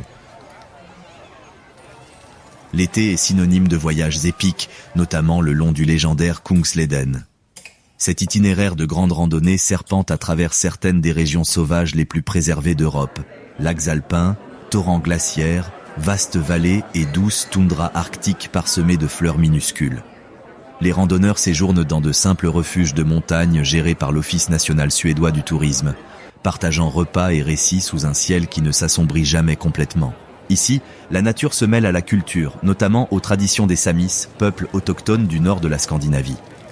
Leur connaissance de la migration des rennes, leur artisanat, leur chant jouac et leur lien profond avec la terre façonnent l'identité de la Laponie. Les visiteurs découvrent souvent la culture sami à travers des visites guidées, des produits artisanaux tissés à la main ou des repas préparés sur un feu de bois dans une tente kata traditionnelle. Copenhague est la ville que l'on cite lorsqu'on évoque un mode de vie urbain idéal. Propre, agréable à parcourir à vélo et facile à explorer, elle est conçue pour une qualité de vie à la fois naturelle et réfléchie. Les voyageurs y viennent pour les couleurs de Nyhavn, les canaux de Christianshavn, la gastronomie qui a fait la renommée de la cuisine nordique et le sentiment que la ville entière vit à un rythme paisible et régulier. Mais ce qui la distingue vraiment, c'est son harmonieux mariage entre esthétique et fonctionnalité au quotidien. Ici, le design n'est pas un simple décor, c'est un art de vivre. Dès qu'on arrive en centre-ville, on est frappé par la présence des vélos. Il y en a plus que de voitures et les Copenhaguois les utilisent en toute saison, même par grand vent ou sous une légère neige. Les grands axes sont dotés de larges pistes cyclables surélevées et aux heures de pointe, un flux continu et presque silencieux de cyclistes se rend au travail ou à l'école. L'un des meilleurs endroits pour ressentir ce rythme est le pont Dronning-Louise-Bro, qui relie les lacs au quartier de Nørrebro. Le matin, des centaines de vélos le traversent simultanément, créant une vague de mouvements fluides qui caractérise la vie à Copenhague. Pour les visiteurs, louer un vélo est indispensable. C'est le moyen le plus simple et le plus authentique de découvrir la ville. Copenhague est également réputée pour son atmosphère paisible. Le port est suffisamment propre pour la baignade et par beau temps, on s'y assoit pour tremper les pieds ou sauter des plateformes en bois. Islandbrygge et les bains publics du port de Nordhavn sont des lieux prisés où l'architecture urbaine et la vie en plein air se conjuguent harmonieusement. Le cœur historique de la ville est Nyhavn, avec ses maisons aux couleurs vives qui bordent le canal. Ancien port animé où résidaient écrivains, marins et marchands, et où Hans Christian Andersen a passé des années, Nyhavn est aujourd'hui bordé de restaurants et de bateaux. Le meilleur moment pour le visiter est tôt le matin, lorsque l'eau est calme et que les façades se reflètent à sa surface comme dans une carte postale. De l'autre côté de l'eau, Christianshavn offre une ambiance différente. Canaux étroits, péniches, rues pavées et immeubles modernes en bord de quai. Ce quartier s'inspire du design néerlandais et cette influence se ressent dans la géométrie de ses canaux et le mélange d'anciens entrepôts et de nouvelles constructions en bois. De là, de nombreux voyageurs se rendent à Christiania, la célèbre ville libre. Appréciée avec objectivité et respect, cette communauté autogérée a vu le jour dans les années 1970 sur une ancienne base militaire. Aujourd'hui, elle mêle mode de vie alternatif, ateliers, concerts, studios d'artistes et maisons construites artisanalement. La majeure partie du quartier est calme et ouverte aux visiteurs, bien que certaines zones soient soumises à des règles concernant la photographie. Pour des divertissements classiques, les jardins de Tivoli à Copenhague restent une attraction incontournable. Ouvert en 1843, il compte parmi les plus anciens parcs d'attractions au monde et allie charme d'antan et modernité.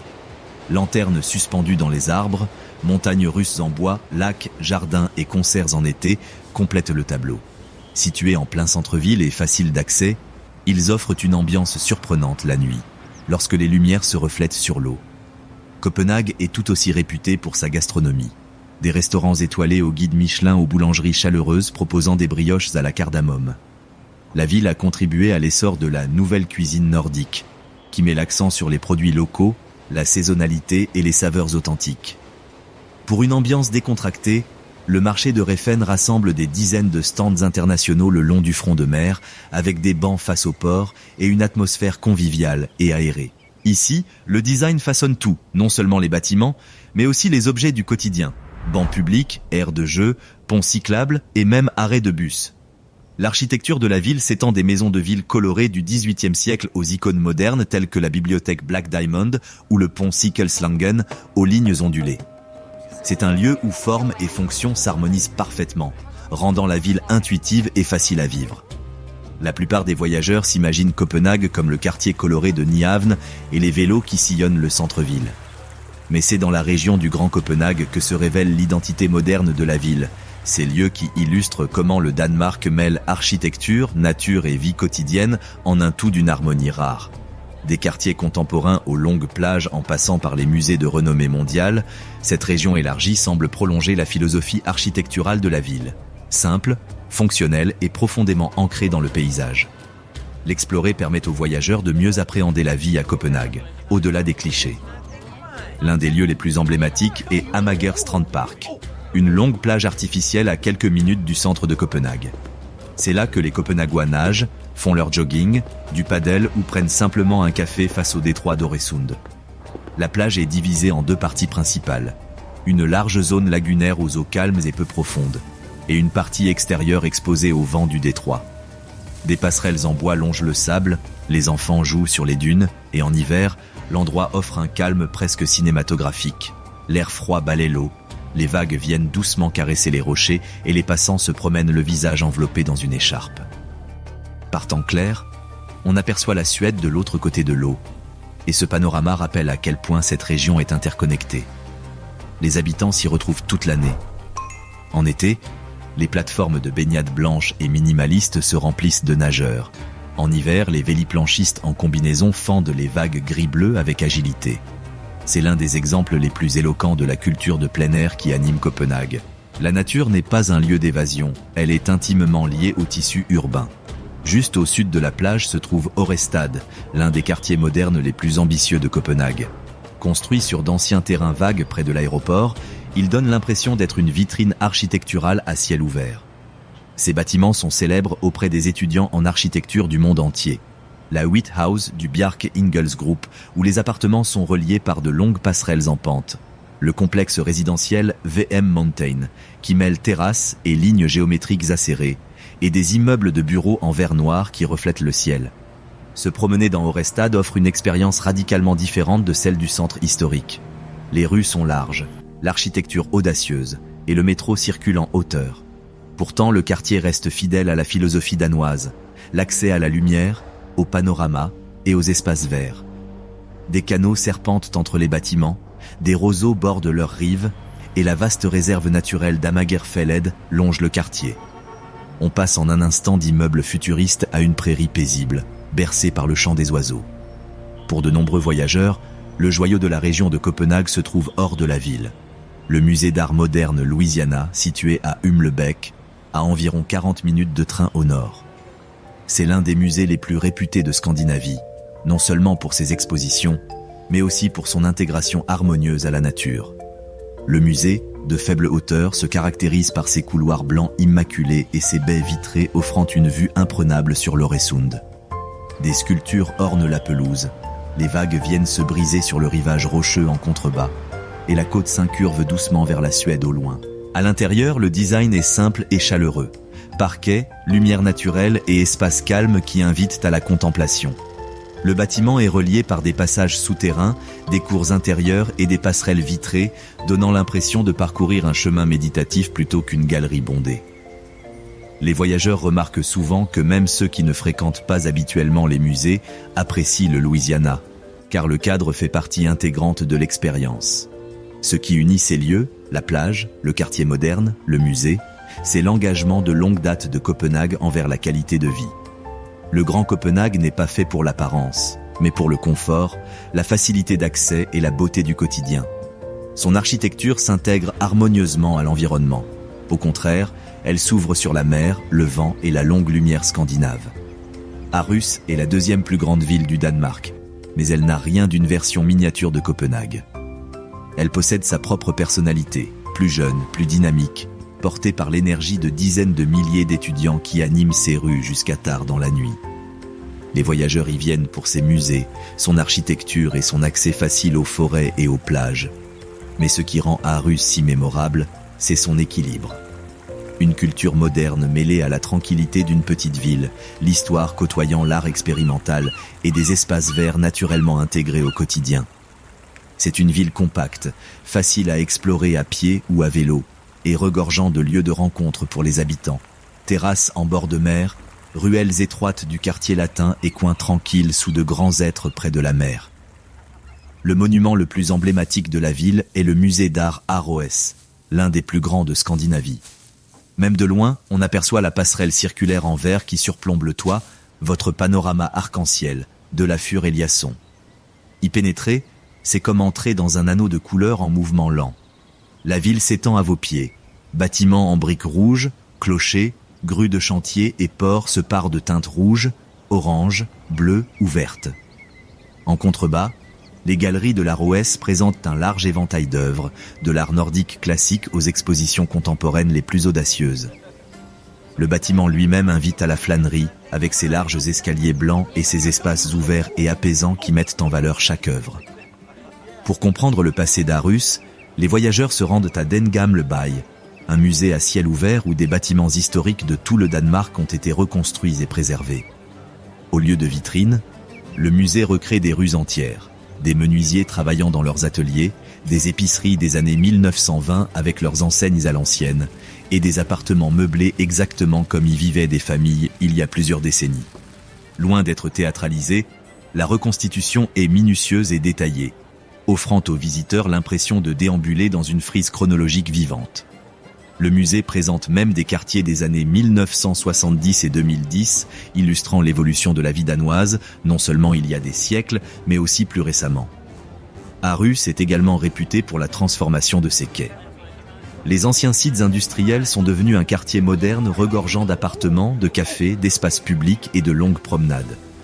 La bibliothèque et le centre culturel Dock 1, situé au bord du port, offrent une vue imprenable sur l'eau grâce à leurs immenses baies vitrées.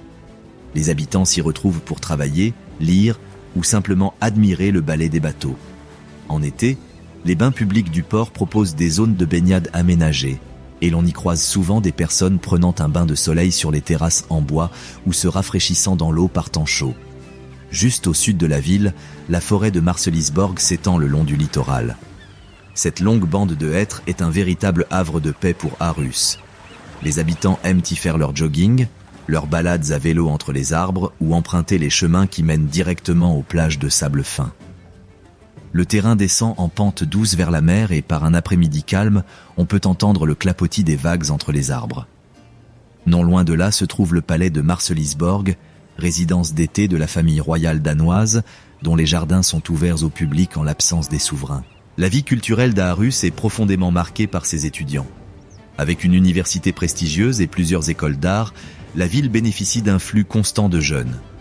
Les terrasses de café débordent sur les trottoirs, des concerts improvisés investissent d'anciens entrepôts et le quartier latin s'anime, même par temps froid, avec ses passants flânant dans les petites boutiques ou attablés en terrasse pour un café. Cette énergie juvénile, alliée à la sérénité typiquement danoise, confère à la ville une atmosphère à la fois décontractée et créative. La gastronomie est un autre atout majeur. Aarhus s'est forgé une solide réputation culinaire avec ses restaurants de style nordique qui privilégient les produits de saison et les saveurs authentiques. Le marché de street food d'Aarhus, près de la gare routière, rassemble des dizaines de vendeurs dans un ancien garage, proposant un large éventail de plats, des spécialités danoises traditionnelles à la cuisine de rue internationale. C'est un lieu animé, chaleureux et toujours plein de vie, à l'opposé du design minimaliste, mais imprégné de l'atmosphère locale. On imagine souvent le Danemark comme un pays de villes et de campagnes, mais pour le comprendre pleinement, il faut explorer ces îles. C'est là que les traditions, les paysages et le rythme de vie danois prennent tout leur sens. Des journées plus paisibles, des identités locales fortes et un lien profond avec la mer qui a façonné le pays depuis des siècles. Bornholm, Aero, Fano, Langeland et des dizaines d'îles plus petites offrent chacune une expérience unique, mais toutes partagent la même atmosphère sereine. Des ports tranquilles, des champs à perte de vue et des routes côtières idéales pour le vélo. Les voyageurs qui les découvrent disent souvent avoir enfin compris le Danemark du quotidien, celui qu'on ne perçoit pas toujours lors de la visite des grandes villes. La plus célèbre de ces îles est Bornholm, située au large de la mer Baltique, plus proche de la Suède et de la Pologne que de Copenhague. Son éloignement lui confère une atmosphère particulière, celle d'un monde à part, façonné par le vent, le granit et la culture de la pêche. Bornholm est réputé pour ses églises rondes, édifices médiévaux uniques aux épais murs blancs et aux formes circulaires.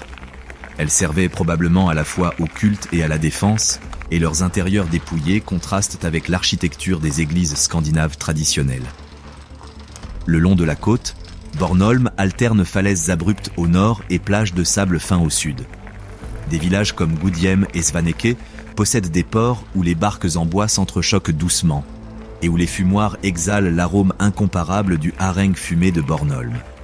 Déguster du sol over Gudhjem, du haring fumé servi avec du pain de seigle, des oignons, des radis et un jaune d'œuf cru, est presque un rituel pour les voyageurs. La gastronomie de l'île mêle les saveurs traditionnelles baltes aux influences nordiques contemporaines, faisant de Bornholm l'une des destinations culinaires les plus intéressantes du Danemark.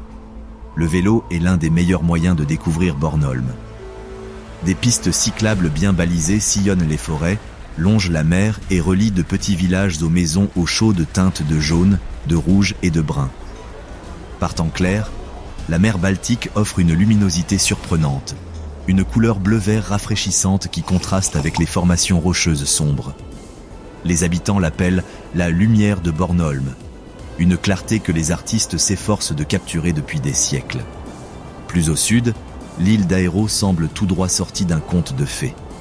Ces petits villages, notamment Aeroskobing, sont bordés de maisons colorées du XVIIIe siècle, chacune avec ses portes de guingois, ses enseignes artisanales et ses roses grimpantes aux fenêtres. Des rues pavées mènent à de charmantes placettes, et le port regorge de vieux voiliers en bois, patiemment restaurés par des passionnés locaux. Aero est depuis longtemps une destination prisée des cyclistes grâce à la douceur de ses paysages. Collines ondulantes, petites fermes, plages parsemées de fleurs sauvages et longues routes désertes où seul le souffle du vent se fait entendre. Au printemps et au début de l'été, les champs autour d'Aero et de l'Angeland se parent de jaune grâce aux fleurs de colza et les cyclistes sillonnent les routes de campagne étroites, entre champs éclatants et hauts d'un bleu profond. C'est l'un des paysages insulaires danois les plus emblématiques, simple, paisible et profondément ancré dans la vie agricole qui caractérise encore cette région. Ce qui rend les îles danoises essentielles à la compréhension du pays, c'est l'alliance de l'ouverture et de l'intimité. Ici, la vie s'écoule à un rythme différent, rythmé par les horaires des ferries, le cycle des saisons et la quiétude de la mer. On se retrouve dans les cafés du port, les boulangeries proposent leurs pâtisseries plus tranquillement et les conversations avec les habitants s'orientent souvent vers la météo, la pêche et la famille, ces choses qui comptent vraiment dans les petites communautés. Pour les voyageurs, visiter les îles ne se résume pas à admirer les paysages. C'est aussi découvrir les fondements de la culture danoise. Des maisons modestes aux couleurs douces, des villages qui valorisent l'artisanat et des paysages jamais bruyants mais toujours présents. La côte baltique du sud de la Suède invite à la douceur de vivre. Ses horizons s'étendent à perte de vue, ses plages sont longues, ses villages médiévaux se dressent et ses fermes embaument le pin de seigle et le sel marin. Si les voyageurs évoquent souvent les forêts et les lacs de Suède, c'est en Scanie, la région la plus méridionale du pays, que paysage, gastronomie et histoire se conjuguent harmonieusement, dans une quiétude empreinte de discrétion. Ici, la lumière est douce, le vent souffle lentement, et la vie s'écoule à un rythme délibérément paisible. La Scanie est le cœur de cette côte. Pendant des siècles, elle a oscillé entre domination danoise et suédoise, et ce métissage culturel a façonné tous ses aspects, l'architecture, le dialecte, la cuisine. En parcourant la région, on passe des maisons à colombages aux plages balayées par les vents, en passant par des terres agricoles vallonnées parsemées de champs de colza jaune. On y ressent une impression d'espace qui tranche avec les forêts denses du centre de la Suède. Le ciel est omniprésent. Commencez par Ystad, une petite ville médiévale aux ruelles pavées et aux bâtiments aux couleurs pastel. Célèbre pour les romans policiers de Wallander, Ystad possède, même sans cette notoriété littéraire, un charme cinématographique indéniable. Flânez dans les vieilles rues tôt le matin et vous n'entendrez que le rythme des pas, l'ouverture des boutiques, le passage des vélos et le vol plané des mouettes. La promenade de South Beach s'étend en un large arc de cercles de sable clair où la mer Baltique caresse doucement le rivage. Rien de spectaculaire, juste une quiétude exquise. Plus à l'ouest, Malmö insuffle à la région une énergie tout autre.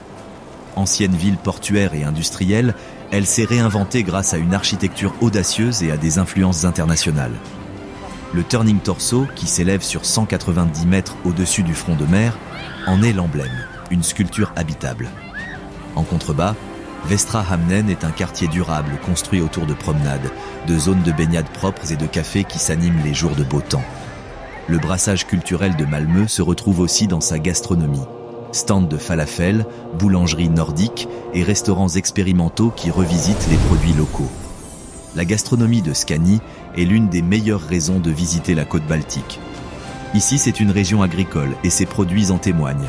Asperges au printemps, fraises en été, pain de seigle à fermentation lente, poissons fumés, fromage et cidre. De nombreuses fermes ouvrent leurs portes aux visiteurs et proposent du pain frais, des pots de confiture et du beurre artisanal. Ce n'est pas présenté comme une expérience, c'est simplement le mode de vie des habitants. En longeant la côte, le paysage s'ouvre sur de longues étendues de plages sauvages, de dunes et de landes. Des endroits comme Sandamaren et Falsterbo prennent des allures presque tropicales lorsque le soleil caresse les eaux peu profondes de la Baltique, brillantes, claires et légèrement scintillantes. Ces plages comptent parmi les plus longues de Suède, et même en été, on y trouve des coins tranquilles. Ce littoral invite à la détente et au ressourcement. Pour les passionnés d'histoire, le passé dano-suédois de la région est omniprésent. Châteaux médiévaux, villages de pêcheurs, fermes à colombages et églises en pierre jalonnent les petites routes qui serpentent entre les champs. Des villes comme Simrishamn et Kivik offrent ce mélange de patrimoine et de charme balnéaire. Avec leurs vieux ports, leurs vergers de pommiers, leurs galeries d'art, leurs cafés et, par temps clair, leurs panoramas qui s'étendent jusqu'à Bornholm. Et puis il y a la campagne, ouverte, verdoyante, paisible. Si la Suède possède une âme méridionale sereine, c'est ici qu'on la ressent. Des cyclistes glissent le long des moulins à vent. Des chevaux paissent près des murets de pierre. Les fermes resplendissent sous le soleil de fin d'après-midi. Tout se meut avec une douceur presque intentionnelle. La culture culinaire scandinave repose sur une idée simple. Laisser la nature guider nos choix. Des hivers rigoureux, des étés courts et un profond respect pour la terre ont façonné une cuisine qui privilégie la fraîcheur, la pureté et le respect des saisons. Que vous dégustiez un repas dans une petite ville côtière ou dans un restaurant de renommée mondiale, les principes fondamentaux demeurent les mêmes. Des saveurs authentiques, des ingrédients locaux et des méthodes qui honorent la tradition tout en la réinventant sans cesse. En Norvège, en Suède, au Danemark, en Finlande et en Islande, on retrouve la même philosophie fondamentale. La simplicité plutôt que la complexité. Les ingrédients ne sont pas dissimulés sous des sauces épaisses ou de longues listes d'épices. Au contraire, l'accent est mis sur les produits locaux. Poissons pêchés le matin même, légumes cueillis à même la terre, herbes aromatiques en forêt. Le terme « nordique » lui-même évoque une certaine clarté. Une lumière douce, de grands espaces et une cuisine qui reflète le paysage. La cueillette est au cœur de cette tradition. Dans le nord, on récolte baies, champignons, herbes et plantes sauvages depuis des siècles. Myrtilles, hérelles rouges, girolles, pousses d'épinette et oseilles sauvages se retrouvent souvent dans les assiettes, aussi bien dans les foyers que dans les restaurants gastronomiques. Ici, la cueillette n'est pas une mode, mais une tradition culturelle. La forêt est à la fois garde-manger et source d'enseignement, rappelant aux voyageurs combien la vie nordique est intimement liée à la nature. Les produits de la mer constituent un autre pilier. Entourée d'eau froides et pures, la Scandinavie produit certains des meilleurs saumons, cabillaud, harengs, maquereaux et coquillages au monde. Saumon fumé au bois, harengs marinés servis avec des oignons et de l'aneth, cabillaud cuit au beurre, crevettes en tartines. Ces plats se retrouvent partout, des cafés du port aux restaurants les plus chics. Les poissons d'eau froide, à la chair ferme et aux saveurs pures, s'accordent naturellement avec le goût de la région pour les assaisonnements légers. Les plats traditionnels racontent des histoires de conservation et de survie. Les longs hivers obligeaient les populations à fumer, saler, sécher et fermenter les aliments par nécessité. Aujourd'hui, ces mêmes techniques sont appréciées pour leur saveur et leur savoir-faire. Pensons au pain de seigle, dense et foncé, aux crackers de seigle croustillants qui se conservent tout l'hiver, aux gravlax fumés parfumés à l'aneth ou encore au surströmming suédois, produit de la fermentation finale. Même un aliment aussi simple que le beurre est souvent fermenté, ce qui lui confère une saveur acidulée typiquement nordique. Mais la cuisine scandinave n'est pas figée dans le passé. Le mouvement néo-nordique, apparu dans les années 2000, a incité les chefs à sublimer les produits locaux grâce à une créativité internationale, tout en restant fidèles à la nature. Les restaurants de Copenhague, Stockholm et Oslo figurent désormais parmi les plus influents au monde, utilisant des laboratoires de fermentation, la cueillette expérimentale et des techniques précises pour créer des plats à la fois ancestraux et futuristes. L'huile de bouleau, le bouillon d'algues, les moules fumés et les pommes de pin marinées ne sont plus des curiosités. Ils sont l'expression même du terroir. Pour les voyageurs, la culture gastronomique scandinave s'apprécie pleinement à travers les rituels du quotidien. Commencez par une boulangerie. Partout dans la région, les boulangeries allient tradition et savoir-faire. Viennoiseries feuilletées, brioches à la cannelle encore chaude, petits pains à la cardamome, pain au levain à la croûte alvéolée. Ces lieux embaument le beurre et les épices et baignent dans le calme matinal. Il y a ensuite les halles gourmandes, comme Torvehaller'n à Copenhague Östermalms, Saluhall à Stockholm et Matalen à Oslo. Loin d'être des marchés chaotiques, ce sont des espaces soigneusement agencés où poissonniers, bouchers et petits producteurs présentent leurs produits de saison avec un souci du détail exceptionnel. On y déguste du saumon fumé à côté d'un étal de fromage, on y achète des légumes frais et on termine par une part de tarte aux fruits rouges. Le long de la côte, les marchés aux poissons témoignent du lien profond qui unit les pays nordiques à la mer. Le port de Stavanger, la tradition ancestrale de Bergen, le marché Kauppattori d'Helsinki, partout, la pêche du jour est au cœur du quotidien. On y voit du saumon fileté devant les clients, des crevettes cuites sur place et des cabillaud entiers exposés sur de la glace sous un voile de brume et d'air marin. Ce qui unit tous ces éléments, c'est un langage visuel aussi épuré que les mets. De l'aneth fraîche parsemée sur des pommes de terre nouvelles, des craqueurs de seigle croustillant soigneusement empilés, du saumon fumant lentement au feu de bois. C'est une cuisine authentique, sans prétention ni tapageuse, mais profondément ancrée dans la nature. La culture culinaire scandinave invite les voyageurs à ralentir le rythme, à savourer les produits de saison et à apprécier la beauté de la simplicité. Ici, manger n'est pas seulement un besoin vital, c'est une façon de comprendre le territoire lui-même. Le design scandinave est souvent décrit comme minimaliste, fonctionnel et esthétique, mais il est en réalité bien plus profond. C'est un art de vivre façonné par le climat, la lumière, le paysage et le désir de créer une harmonie entre l'homme et son environnement. Lorsqu'on se promène dans une ville nordique, d'Helsinki à Copenhague, ce langage du design ne se limite pas à la vue. Il se ressent dans la chaleur des matériaux, la clarté des formes et la logique discrète qui sous-tend les objets du quotidien. Le climat scandinave joue un rôle majeur. Les longs hivers, le faible ensoleillement et les mois passés à l'intérieur ont incité les Scandinaves à concevoir des espaces lumineux, chaleureux et accueillants. C'est pourquoi les intérieurs nordiques privilégient les grandes fenêtres, les murs clairs, la lumière naturelle et les tons chauds du bois. Les maisons sont conçues pour être à la fois pratiques et confortables. Une chaise n'est pas qu'une simple chaise. C'est un meuble avec lequel on vit pendant des décennies, elle se doit donc d'être fonctionnelle, durable et agréable au toucher. Ces valeurs ont façonné l'identité du design de la région bien avant qu'il ne devienne populaire dans le monde entier. Ici, les matériaux ont toute leur place. Bois, cuir, laine, verre et pierre sont omniprésents car ils s'adaptent parfaitement au climat et se patinent avec élégance. L'idée est de laisser les matériaux s'exprimer d'eux-mêmes, sans fioritures ni ornements superflus. Lignes épurées, textures authentiques et proportions harmonieuses se retrouvent dans tous les objets, des ustensiles de cuisine aux grands édifices publics. L'essor du design scandinave au XXe siècle est étroitement lié à des pionniers comme Alvar Aalto, l'architecte finlandais dont l'œuvre mêle formes organiques et idéaux modernistes. Ses meubles en bois courbé, ses verreries aux lignes courbes et son architecture centrée sur l'humain ont contribué à redéfinir le design moderne à travers le monde. Aalto était convaincu que le design devait améliorer le quotidien et non le bouleverser. Son influence se fait encore sentir dans la conception du confort et de la simplicité en Scandinavie. Un autre géant est Jørn Utzon, l'architecte danois surtout connu pour avoir conçu l'Opéra de Sydney.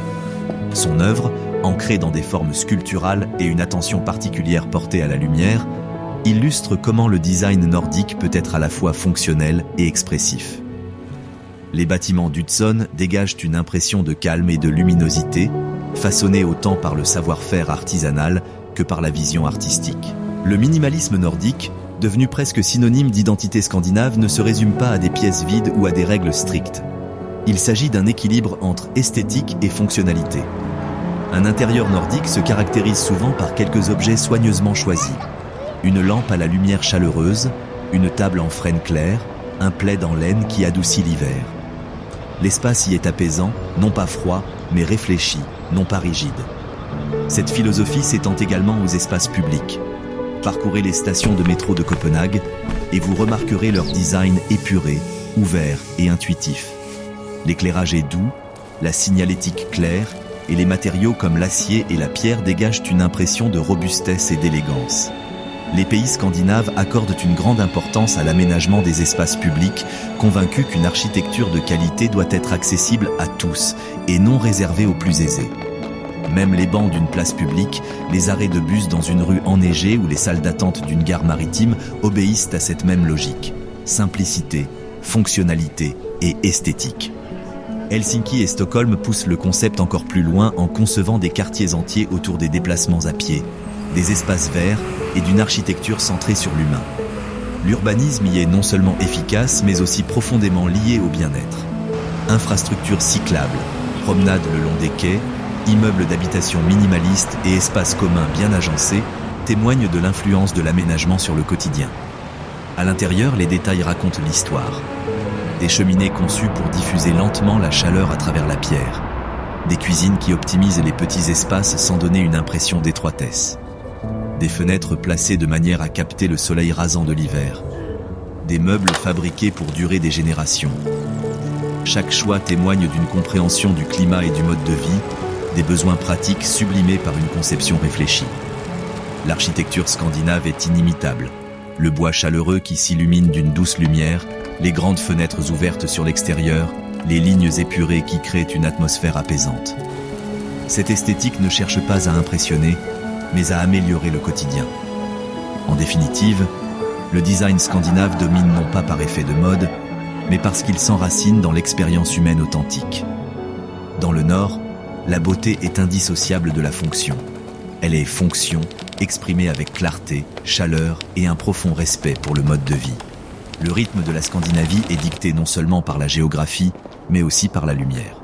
Ici, la durée du jour est fluctuante. Elle varie considérablement, influençant le mode de vie, les déplacements et le rapport à la nature.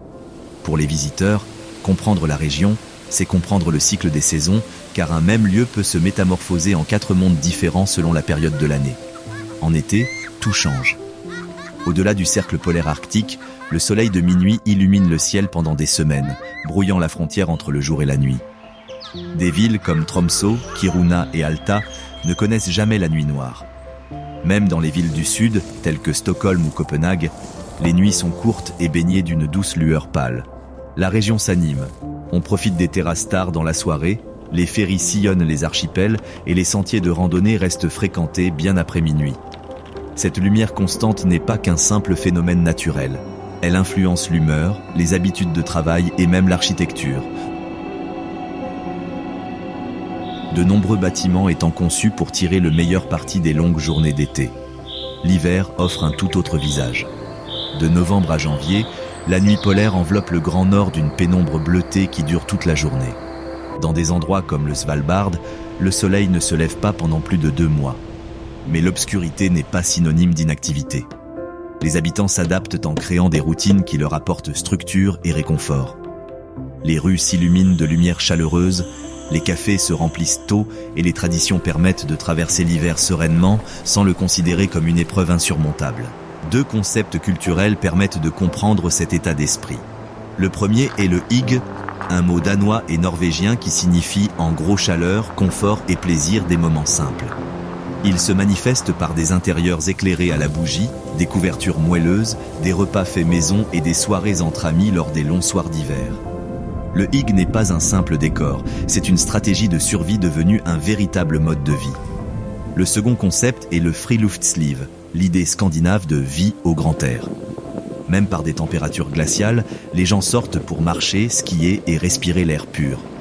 Les écoles envoient les enfants dehors tous les jours, quel que soit le temps, et de nombreux adultes considèrent le contact avec la nature comme essentiel à leur bien-être mental. Cet équilibre, le confort des intérieurs et une vie active en plein air permettent de traverser l'année avec plus d'énergie et moins de stress. Le sauna est un autre élément essentiel, notamment en Finlande. Il procure une chaleur corporelle et un ressourcement mental pendant les mois froids. De nombreux chalets au bord des lacs sont équipés d'un sauna, souvent complétés par des bains d'eau froide en hiver, une pratique dont les locaux vantent les bienfaits sur l'humeur et la circulation sanguine. Les visiteurs comprennent rapidement pourquoi la culture du sauna est considérée comme une forme de thérapie.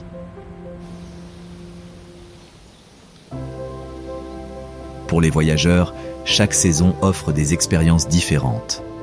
L'été est idéal pour la randonnée dans les fjords norvégiens, le kayak dans l'archipel de Stockholm, le cyclisme au Danemark et la découverte des villes côtières sous un soleil radieux. C'est aussi la période la plus facile pour les visiteurs qui découvrent la région pour la première fois, car le climat est doux et les transports sont fréquents. L'automne offre des paysages plus paisibles, des forêts aux couleurs chatoyantes en Suède et en Finlande, et les premières chances d'observer les aurores boréales. C'est une saison idéale pour les voyageurs qui privilégient la fraîcheur et la tranquillité. L'hiver offre des villes enneigées, des excursions pour observer les aurores boréales dans le nord, des marchés de Noël, des balades en traîneau à chiens en Laponie, et de longues soirées idéales pour profiter des activités culturelles en intérieur, musées, cafés et saunas. Mais il exige une bonne préparation, vêtements à superposer, bottes imperméables et flexibilité dans les plans de voyage. Le printemps passe vite. La glace fond, les oiseaux reviennent et les jours rallongent rapidement.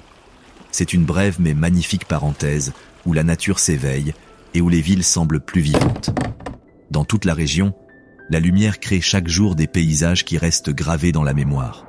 On peut observer le brouillard matinal qui flotte au-dessus des lacs gelés, une douce brume qui se dissipe au lever du soleil. On peut se tenir sur une crête à minuit, tandis que le soleil, à peine au-dessus de l'horizon, teinte le ciel d'orange. Ou encore, on peut arpenter une rue enneigée en janvier, entendre le craquement de la glace sous ses bottes et voir la douce lumière filtrée des fenêtres.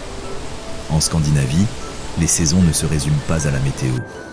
Elles font partie intégrante de la culture, façonnant les habitudes, l'architecture, les voyages et le rapport des habitants à la nature.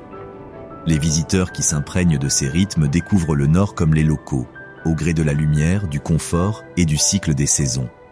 Voyager en Scandinavie, c'est bien plus que passer d'un endroit à un autre.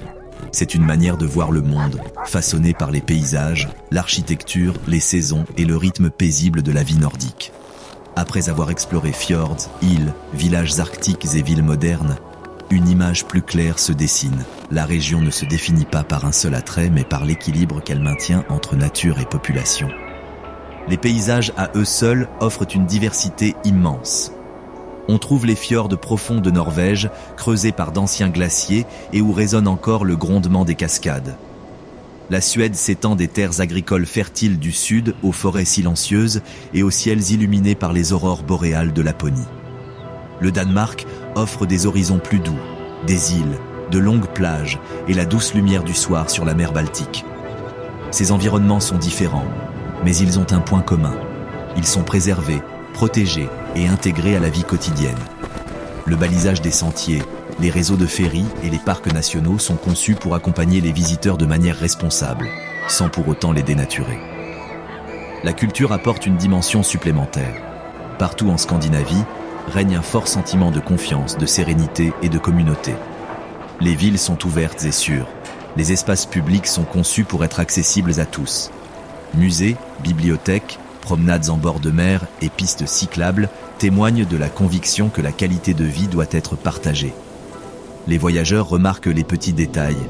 Des parents qui laissent leurs poussettes devant les cafés, des gens qui se baignent dans des ports urbains propres et des habitants qui prennent le temps de savourer des moments simples comme la pause café, fika, ou de retrouver des amis après le travail. Ces habitudes créent une atmosphère détendue où les visiteurs peuvent ralentir le rythme et se laisser porter par la vie locale. Le design fait partie intégrante de cette expérience. Des stations de métro élégantes de Stockholm aux infrastructures cyclables de Copenhague, les villes scandinaves illustrent comment un design réfléchi influence le quotidien. Cela se manifeste dans l'architecture, la décoration intérieure, le mobilier, la signalétique et même l'aménagement des parcs. Rien ne semble laissé au hasard. Les matériaux sont choisis pour résister au climat. Les espaces sont conçus pour laisser entrer la lumière naturelle. Les logements sont chaleureux et fonctionnels. Les bâtiments publics sont accueillants plutôt qu'imposants. Les voyageurs remarquent souvent combien ces détails facilitent leur déplacement dans la région, même sans y penser consciemment. Les gens marquent aussi les esprits. Si les Scandinaves sont souvent perçus comme réservés, ils sont en réalité serviables, ouverts et fiers de leur environnement. À Tromsø, les guides parlent des aurores boréales avec un enthousiasme communicatif. Au Lofoten, les pêcheurs évoquent leur métier avec une certaine familiarité. Employés des halles, baristas, personnel des musées, tous dégagent une assurance tranquille, fruit d'une parfaite connaissance de leur environnement. Ici, les visiteurs se sentent souvent respectés et cette attitude est réciproque. Respecter la terre, respecter l'espace et se déplacer avec considération. Les saisons façonnent toutes ces expériences. Les voyageurs découvrent le soleil de minuit, la nuit polaire, l'été scandinave éclatant ou le cœur de l'hiver, qui offrent des conditions idéales pour les activités de neige et l'observation des aurores boréales. Ces contrastes saisonniers confèrent à chaque destination une identité multiple. Un lieu visité en juillet offre une toute autre perspective en février. Cette variation incite les voyageurs à revenir, curieux de voir comment le paysage se métamorphose sous différentes lumières. Au terme du voyage, les impressions s'accumulent. Fjords enveloppés de brume matinale, îles parsemées sur des eaux calmes, maisons en bois peintes en rouge ou en jaune, bâtiments de verre reflétant le soleil rasant de l'hiver, motoneige sillonnant des vallées blanches, vélos filant sur les ponts de Copenhague et paisibles villages du nord où des rennes traversent des lacs gelés.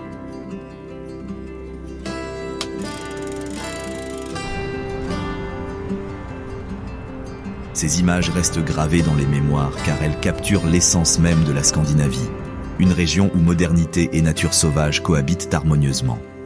Voyager ici est plus agréable lorsqu'il est responsable. La Scandinavie accorde une grande importance au développement durable. Les transports publics sont efficaces, les ferries et bus électriques sont fréquents, les sentiers de randonnée sont bien entretenus et les communautés locales s'investissent pour protéger la faune et les écosystèmes. Les visiteurs peuvent y contribuer en empruntant les sentiers balisés, en soutenant les commerces locaux, en respectant les sites culturels et en voyageant de manière responsable. La Scandinavie marque les esprits, non pas par désir d'impressionner, mais parce qu'elle nous invite à découvrir un monde où simplicité, beauté et responsabilité font partie intégrante du quotidien. C'est une région qui récompense la curiosité, la patience et le respect, et qui invite les voyageurs à y revenir, saison après saison, pour admirer les variations de la lumière et l'évolution des paysages. Mais qu'en pensez-vous ? Faites-le nous savoir dans la section commentaires ci-dessous et n'oubliez pas de découvrir les merveilles de l'Écosse.